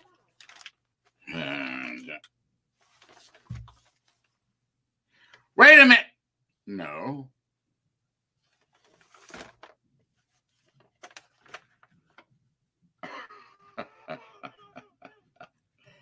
Wait a minute.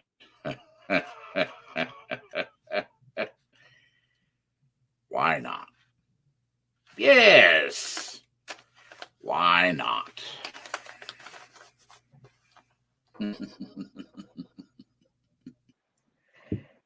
Extra, read all about it. Bailey Building and Loan. Yes, hold the line. Georgia,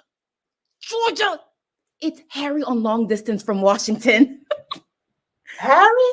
Oh, what do you know about that? He reversed the charges.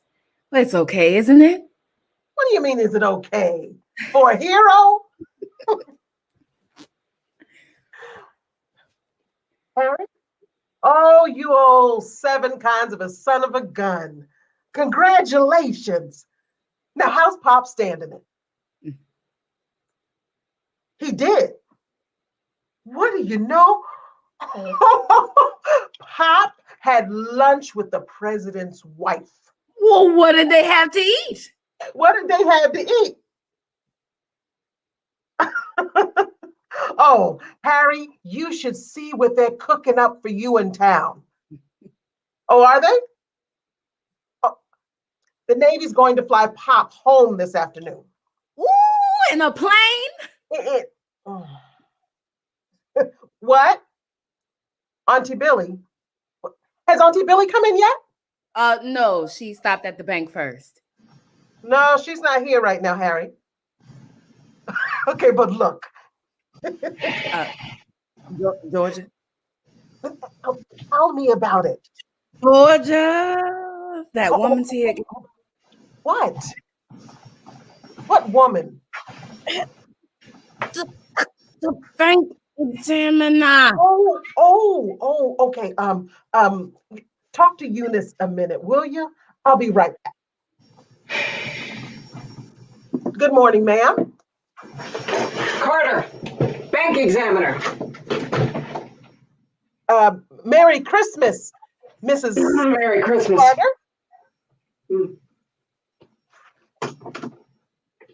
Merry Christmas. Merry Christmas. We're all excited around here, but my brothers just got decorated for the Congressional Medal of Honor. The president just decorated. I guess they do that sort of thing. Well, I trust you've had a good year. A good year. Well, between you and me, Mrs. Carter, we're broke. Yeah, very funny. Well, why don't you, come over here? Although I shouldn't wonder when you okay reverse charges on personal long distance calls. Georgia, should we hang up? No. He wants to talk to Auntie Billy. You just hold on. No, if you will cooperate, I'd like to finish with you by tonight. I want to spend Christmas in Elmira with my family. I don't blame you at all, Mrs. Carter. You just make yourself comfortable, and I'll be right back with the books. Oh, hello, Vic. Georgia, can I see you for a second? Why, of course you can. Come on in the office here. I should have my head examined.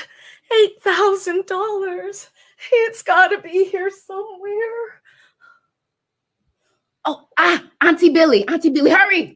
No, it's Harry on long distance from Washington now. Here he is. Hello? Oh, hello. Hey, yes, Harry. Yes, everything's fine. Everything's... Oh.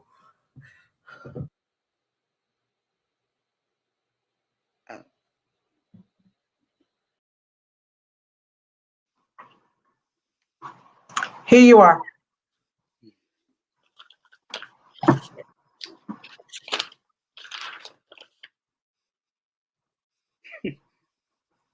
Character.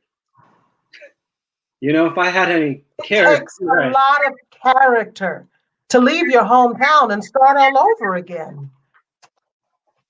Here. No, Georgia, don't. You're broke now, aren't you? I know, but What are you gonna do?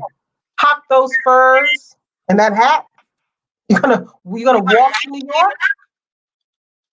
They charge for meals and rent up there the same as they do in Bedford Falls. yeah.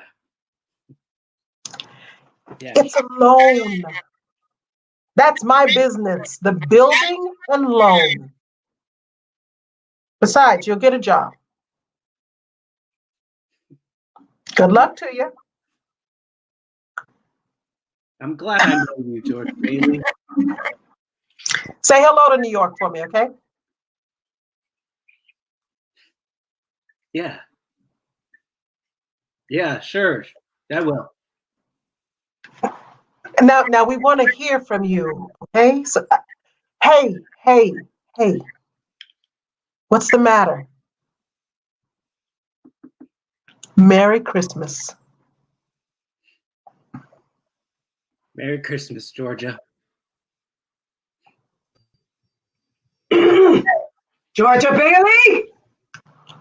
Oh, I'll be right with you. I'm so sorry. Auntie Billion? Yeah, she's in her office. Auntie Billy, what's going on? The bank examiner's here. She's here? Yeah. She wants the accounts payable. What's the matter with you? I lost the deposit. What? I'm sorry. Was that your bad ear? No. Come in here. Now, did you buy anything? Nothing. Not even a stick of gum. Okay. And did you put the envelope in your pocket? Yeah, maybe. Maybe? I don't want any maybe. Auntie Billy, we've got to find that money. I'm no good to you, Georgia. Listen to me. Do you have a secret hiding place at your house? Someplace that you could have put it? Someplace you could have dropped it? I've been everywhere, retraced all my steps, even covered my whole house. I've even been in rooms that have been locked ever since I lost Laura. Listen to me. Think. I can't think anymore, Georgia. I can't think anymore. It hurts. Where's that money? You silly, stupid old fool. Where's the money? Do you realize what this means?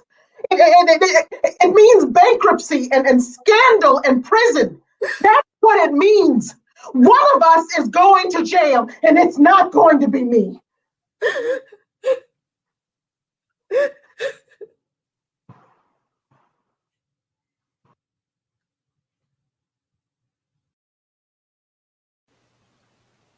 Hello, darling. Hello, Mama. Hello, Hi, Mama. Mama. Hello, Mama. How do you like it? Bless Love you. you. Did you bring the wreath? Did you bring the Christmas wreath? What? The Merry Christmas wreath for the window. No, I left it at the office. Is it snowing? Yeah, it just started. Where's your phone at? I left it at the office. What's the matter? Nothing's the matter. Everything's all right. Well, isn't it wonderful about Harry? Georgia, we are famous. I bet I had 50 calls today about the parade and the banquet, and your father is so excited. He keeps calling over and over. Must she keep playing that? Well, I have to practice for the party tonight, Mama. Mommy says we can stay till midnight and sing Christmas carols. Better hurry up and get changed before the other families get here. The families? I don't want the other families here. Hectic day? Yeah, another red letter day for the Baileys. Mama, the Browns next door have a new car. You should see it. Well, what's the matter with our car? Isn't it good enough for you? Yes, Mama. Hi, Mama. Zuzu, what's the matter with you? She's got a cold. Caught it home from school. They gave her a flower as a prize, and she didn't want to crush it, so she didn't button up her coat. Well, is it a sore throat or what? It's just a cold. The doctor said it's nothing serious. The doctor was here? Yes, I called him right away. He said that it was nothing to worry about. Was she running a temperature? What is it? A teensy one, 99.6. She'll be all right. Hi, Mama. Zuzu, what's the matter with you? I want a flower. I want to give my flower a drink. Okay. Here, give Mama the flower and I'll give it a drink.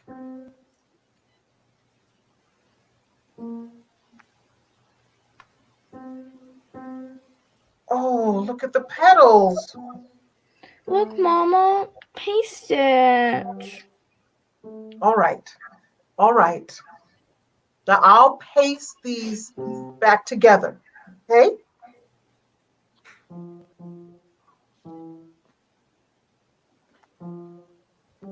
Here you are. Thank Good as you. new. Give the flower a drink. Now, will you do something for me? What? Will you try to get some sleep? I'm not sleepy. I want to look at my flower. I know. But if you go to sleep, you'll dream about it, and then it'll be a whole garden. It will? Mm-hmm.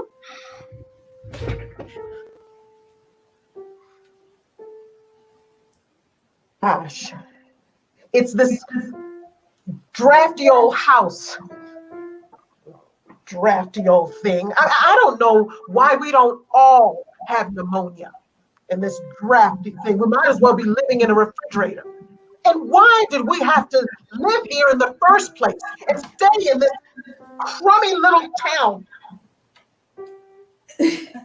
Georgia, what is wrong? Everything's wrong. I mean, you call this a happy family? Why do we have so many kids? Mama, how do you spell frankincense? I don't know. Ask Mommy. You told me to write a play for tonight. F-R-A-N-K. A-N-K-I-N. Telephone. Telephone. C-E-N-S-E. I'll get it. Hello? Yes, this is Mrs. Bailey. Oh, thank you, Mrs. Welsh. No, I'm sure she'll be just fine. The doctor says she ought to be out of bed in time for her Christmas dinner. Is that Susan's teacher? Yes. Let me speak to her. Hello? Hello, Mrs. Welsh? This is Georgia.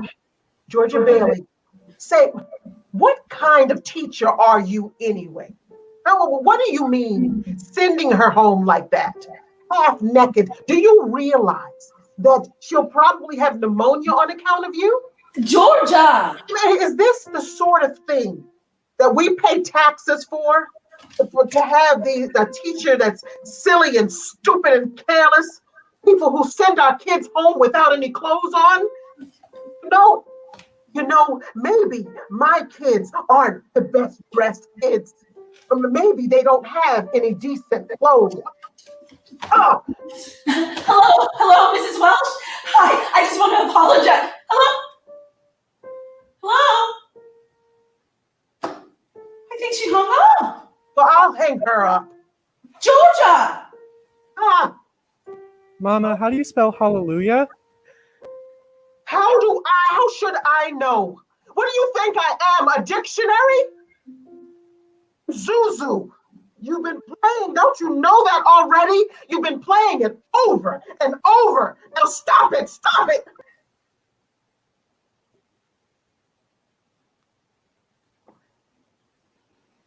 I'm sorry, Mary. Zuzu, I'm sorry. I didn't mean it. You go on and you keep playing, you practice. Pete, I owe you an apology too. I'm sorry. Now what is it you want to know? Nothing, Mama. Oh, Mama.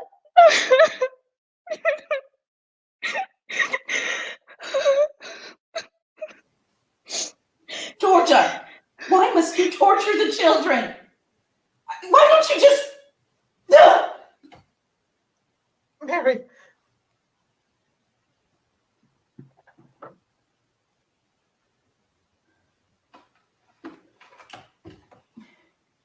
Bedford, 247, please. Is Mama in trouble? Shall I pray for her? Yes, Janie. Pray very hard. Me too? Yes, you too, Peter.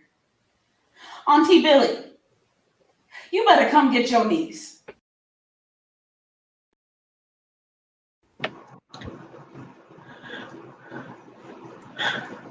I'm in trouble, Mr. Potter. I need help. Through some sort of accident, my company's short on their accounts. The bank examiner's up there today, and I need to raise $8,000 immediately. Oh, so that's what the reporters wanted to talk to you about. Reporters? Yes. They called me from your building and loan. Oh, and there's a man over there from the DA's office. He's looking for you, too.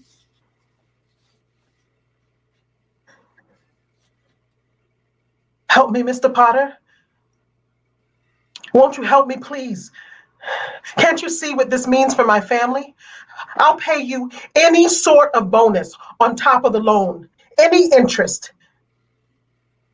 And if you still want the building and loan, well, Georgia, could it possibly be that there's a slight discrepancy in the books? No, sir.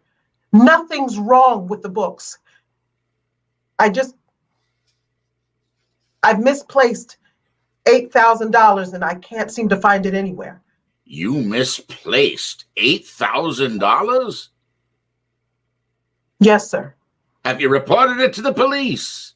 No, sir. I didn't want the publicity. Harry's homecoming's tomorrow. What have you been doing, Georgia? Playing the market with the company's money?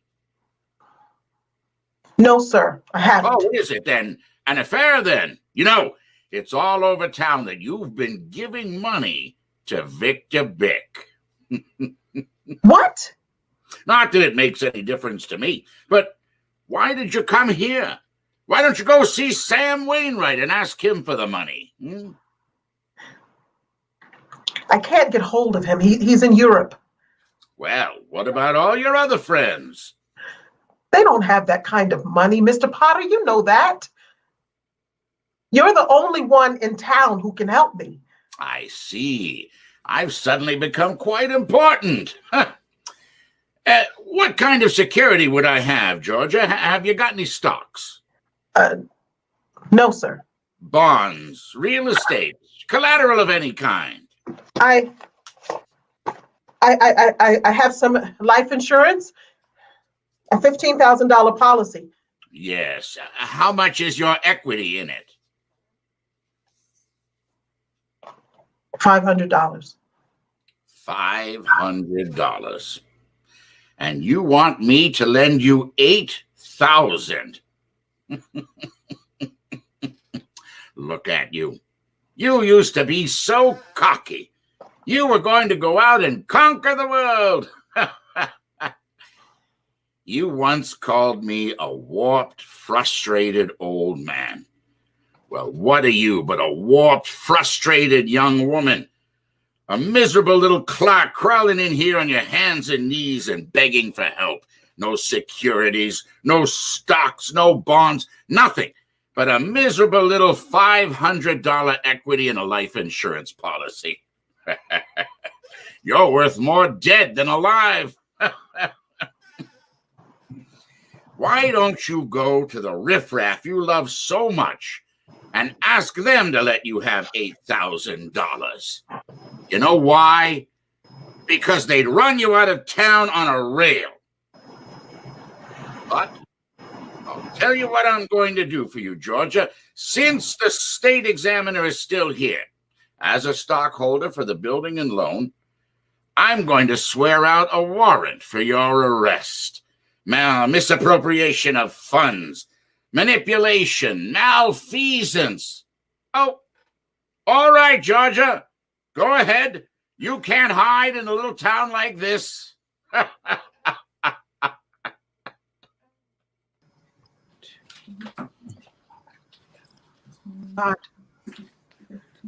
God, dear Father in heaven,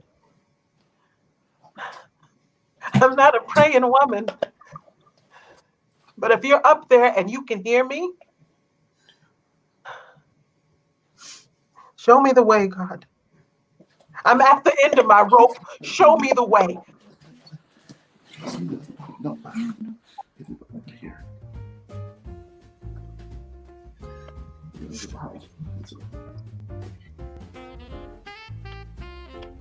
You all right, Georgia? You want some money to take you home? I need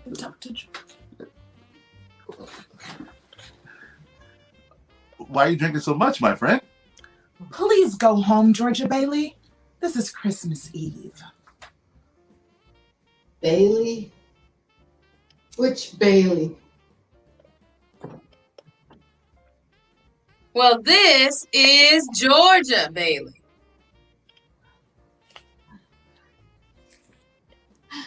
I cried for an hour. It isn't enough. I slaved teaching your stupid kids how to read and write, and you have to bawl me out?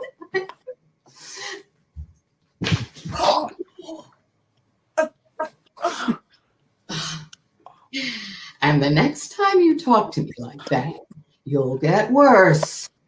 You get out of here, Mrs. Welch. Now wait. I want to pay. Don't worry about the money. You get out of here quick. All right. You hit my best friend. Get out. You all right, Georgia? Who was that? She's gone. Don't worry about it. This Mrs. Welch, she's gone. She don't come in my place no more. Where's my insurance policy? Oh, here it is. Oh no, Georgia, please don't go out that way, Georgia. No, please. I'm all right.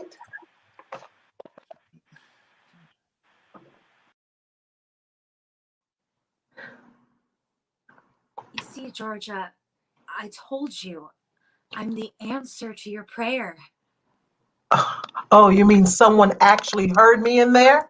You and dozens of others all night long, Georgia. You'd be surprised how many people are worried about you. Not after they find out I've ruined their lives. Oh, come on, Georgia. That wasn't even your fault. I'm the president of the company. I'm the one who should be held accountable. I mean, just ask Potter. He'll tell you. I'm worth a lot more dead than alive. This isn't going to be so easy. So you still think killing yourself would make everyone feel happier? I don't know. But I suppose you're right. I guess you're right. I suppose it would have been better if I had never been born at all. What'd you say? I said, I wish I'd never been born. Look, I told you. You mustn't say things like that. Wait a minute. Wait a minute. That's an idea? What do you think? Yeah, that'll do it. All right. You've got your wish. You've never been born.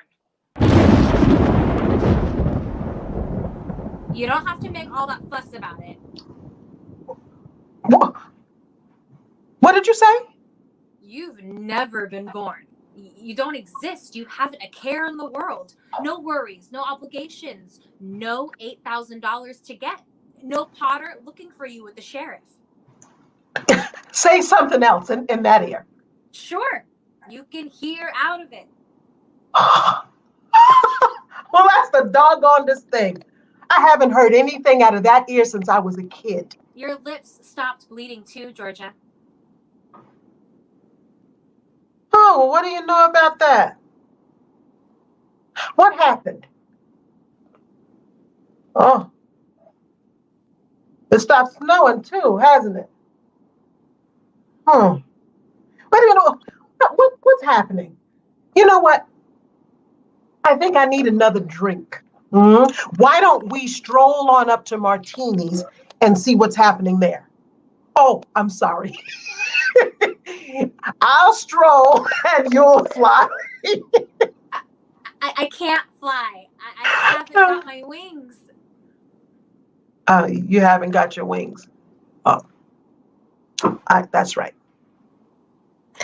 That's all right, Clarence. Go on in. Martini's a good friend of mine. Hey, there's a place to sit down. Sit down.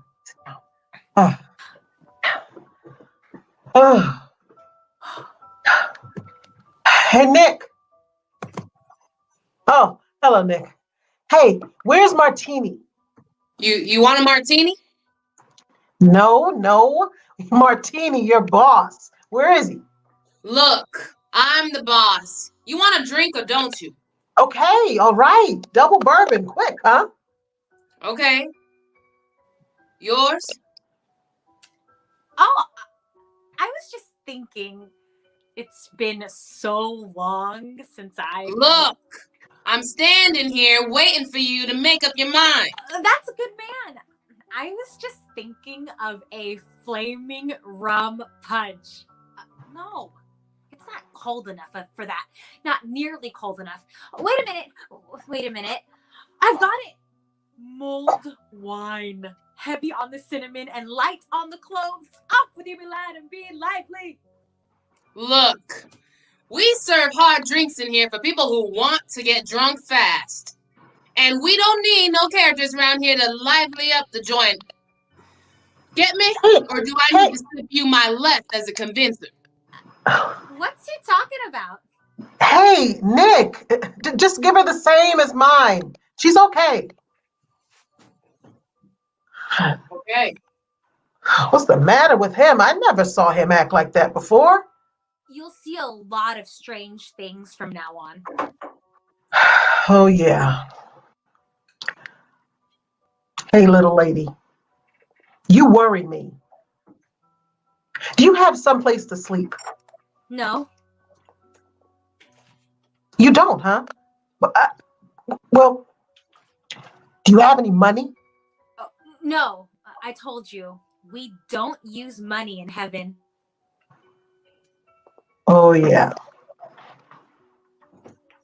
I forgot. Oh, somebody's just made it! Made what? Every time you hear a bell ring, that means some angels just got his wings. Look, I think maybe you shouldn't mention anything about your wings around here. Why? Don't they believe in angels? Yeah. You know, but Then why should they be surprised when they see one? she never grew up. She's. Hey, how old are you anyway, Clarence? 293. Next May. That does it. Out you go. Either the door or the window. Look, Nick, what's wrong? And that's another thing. When do you get off calling me Nick? Well, Nick, that's your name, isn't it? What's that got to do with it? I don't know you from Adam off Ox. Hey, you! Come here! Didn't I tell you never to come panhandling around here? Mrs. Gower! Mrs. Gower! It's me! Georgia Bailey! Don't you know me? No. No. Off with you. Out! What? Hey, what is it? Nick, what? Isn't that Mrs. Gower, the druggist? That rumhead spent 20 years in jail for poisoning a kid. And if you know her, you must be a jailbird too. Out this way. You get me? I'm giving out wings!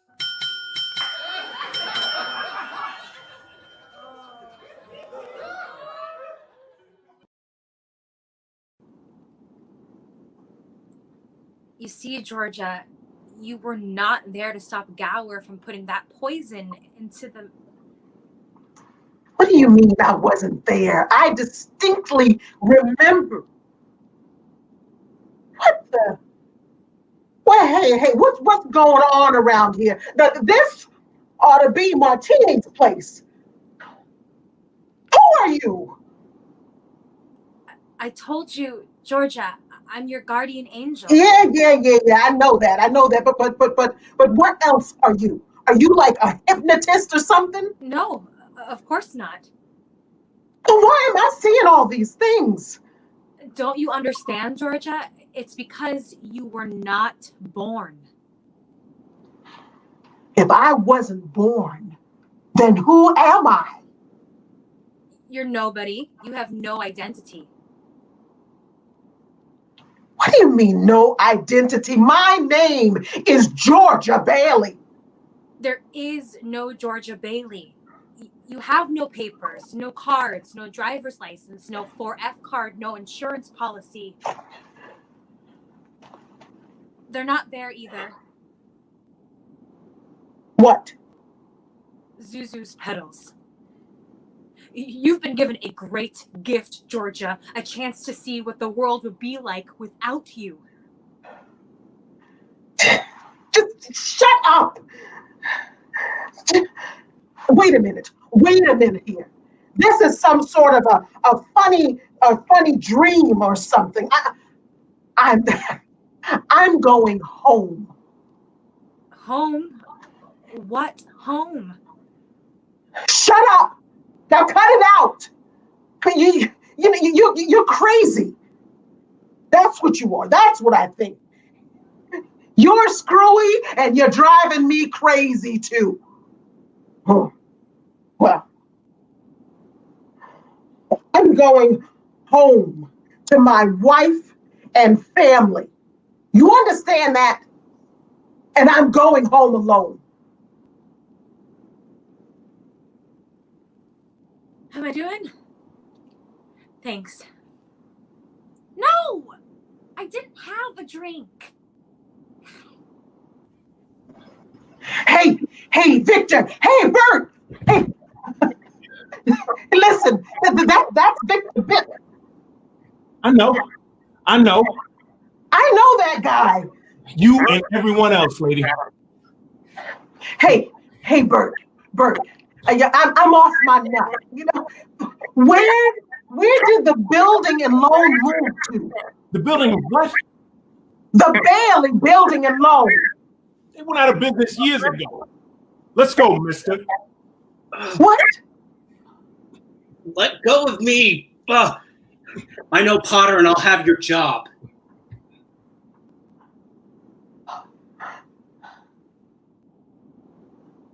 Hey, Ernie. Ernie, look here, Ernie. Straighten me out here, will you? You know, I had some bad liquor or something. Now, listen to me, okay? Your name is Ernie Bishop, and you live at Bailey Park with your wife and kid. Now, that's right, isn't it? You seen my wife? I've seen your wife. I've been to your house 100 times. Look, bud, what's the idea? I live in a shack in Pottersfield, and my wife ran away 3 years ago and took the kid. I ain't never seen you a day in my life.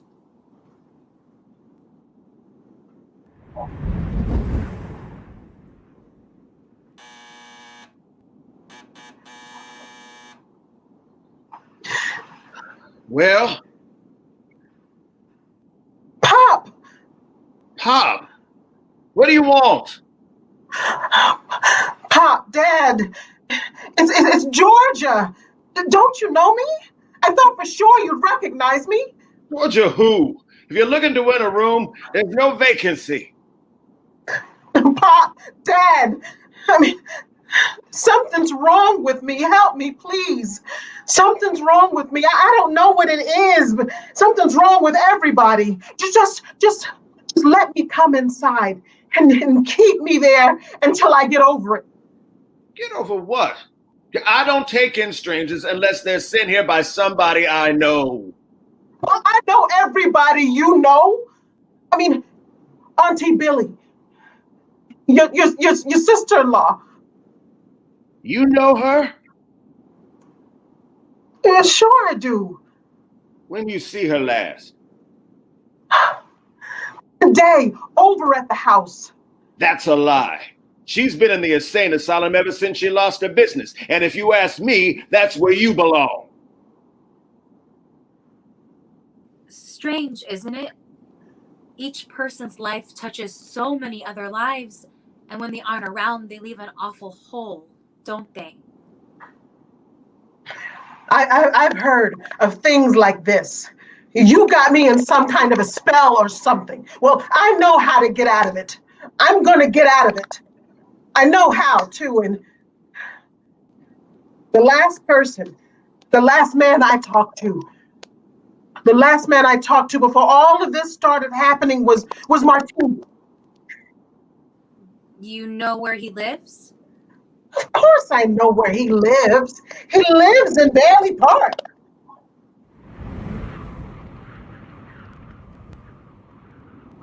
Are you sure this is Bailey Park? I'm not sure of anything anymore. All I know is that this should be Bailey Park. But where are all the houses? You weren't here to build them.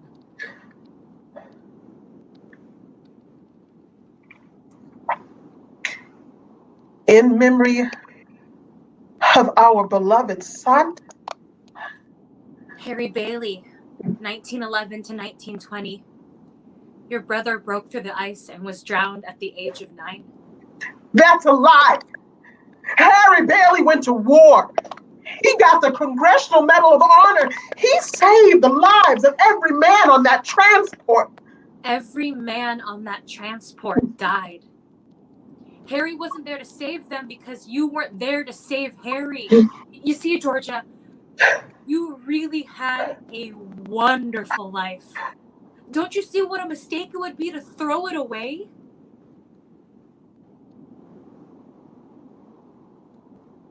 Clarence? Yes, Georgia? Where's Mary? Oh well, I don't know. I don't know how you know all these things. But tell me where my wife is. If you know where she is, tell me where she is. I'm not supposed to tell. Please, Clarence, tell me where she is. You're not gonna like it, Georgia. Where is she? She's all alone. She never married. Tell me where Mary is. Where is she? She's... Where is she? She's just about to close up the library.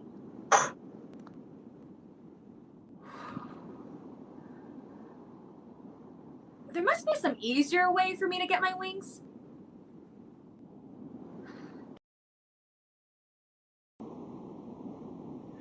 Mary! Mary! Mary! Mary! Mary! I don't know you. Don't you know me? It's Georgia. What happened to us? I don't know you. Oh, please, Mary, don't do this. Don't do this to me. Mary, please. Help me. Mary, where are our kids, Mary? Help me! Mary! Mary! Somebody call the police! What is going on here? She needs a straitjacket. And Randall, that's my wife. Mary! Oh, no, you don't. Clarence. Clarence. Where are you? Hey, you! Come back here! Halt!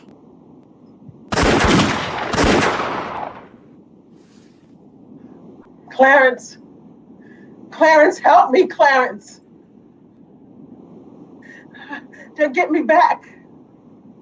Get me back. I don't care what happens to me. But just get me back to my wife and kids. Please, Clarence. Please. I want to live again. Let me live again. Let me live again. Please, God, let me live again.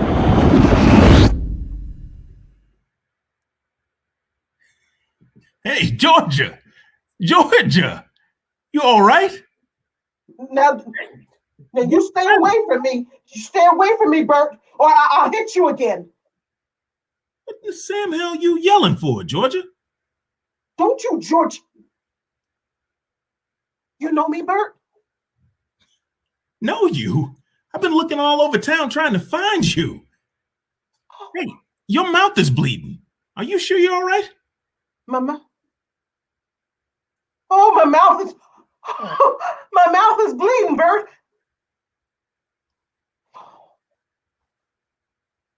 Oh, Zuzu's petals. What do you know about that? Ah, here they are. Merry Christmas, Bert. Mary. Oh, Mary.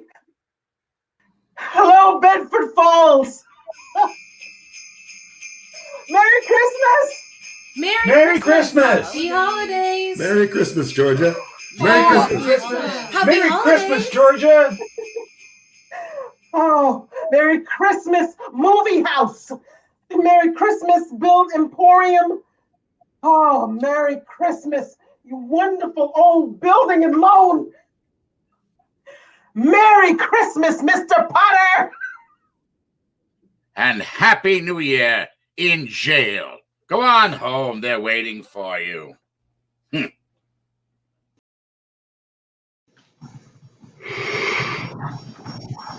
Well, hello, Mrs. Bank Examiner. Georgia Bailey, there's a deficit. I know. $8,000. I bet you've sworn out a warrant for my arrest. Isn't it wonderful? I'm going to jail. Where's Mary? Oh, Mary, look at this wonderful old drafty house. Mary! Merry Christmas, Mama! Merry Christmas, Mama! Merry Christmas! Kids, Pete, kids, Janie. Oh, I could just eat you up. Where's Mommy? Oh, she went looking for you with Auntie Billy. Mama! Oh, Zuzu, how do you feel? Fine. And not a smidge of temperature. Not a smidge. Hello? Georgia, darling? Mary! Georgia, darling! Where have you been? Oh, you wouldn't believe what happened to me. You wouldn't believe what happened. Well, look, they're on their way. All right. Now, come on down. Now, stand right here, over here by the table, and don't move. Don't move, Georgia. I can hear them. It's a miracle. It's a miracle. Everybody, Auntie Billy, everybody in here. Isn't it wonderful? Mary did it, Georgia. Mary did it. She told a few people that we were in trouble, and they went all over town collecting money. They didn't even ask questions, just said, if George is in trouble, count me in. You never saw anything like it. What is this, Georgia? Another run in the bank? Here you are, Georgia. Merry Christmas. Thanks for everything, Georgia. Mr. and Mrs. Martini, Merry Christmas! Step right up here. Yeah. We busted.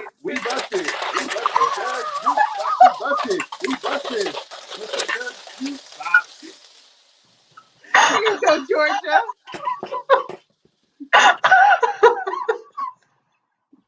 Ooh, Mrs. Gower.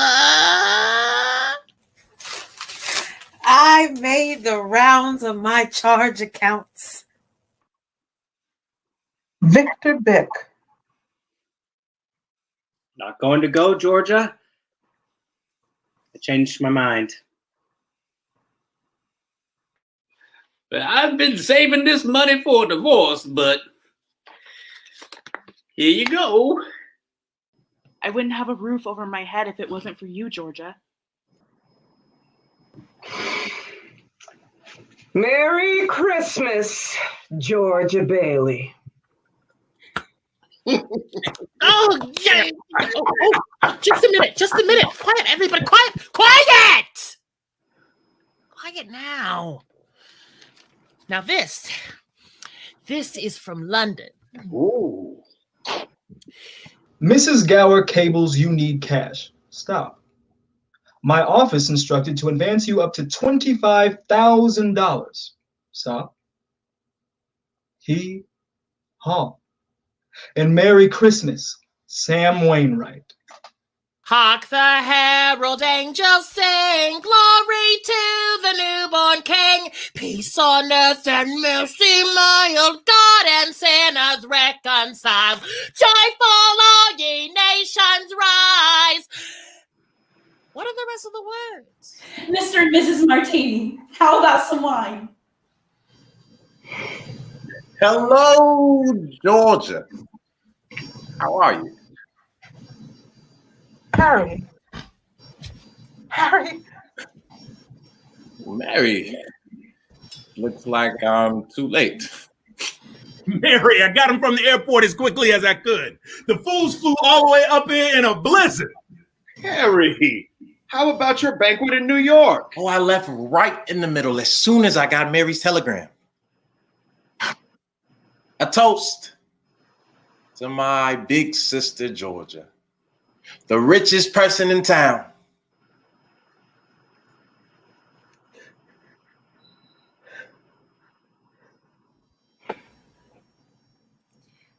remember, Georgia, no person is a failure who has friends. Thanks for the wings. What's that? Oh, a Christmas present from a very dear friend. Look, Mama! Teacher says every time a bell rings, an angel gets their wings. That's right. That's right. Atta girl, Clarence. Atta girl.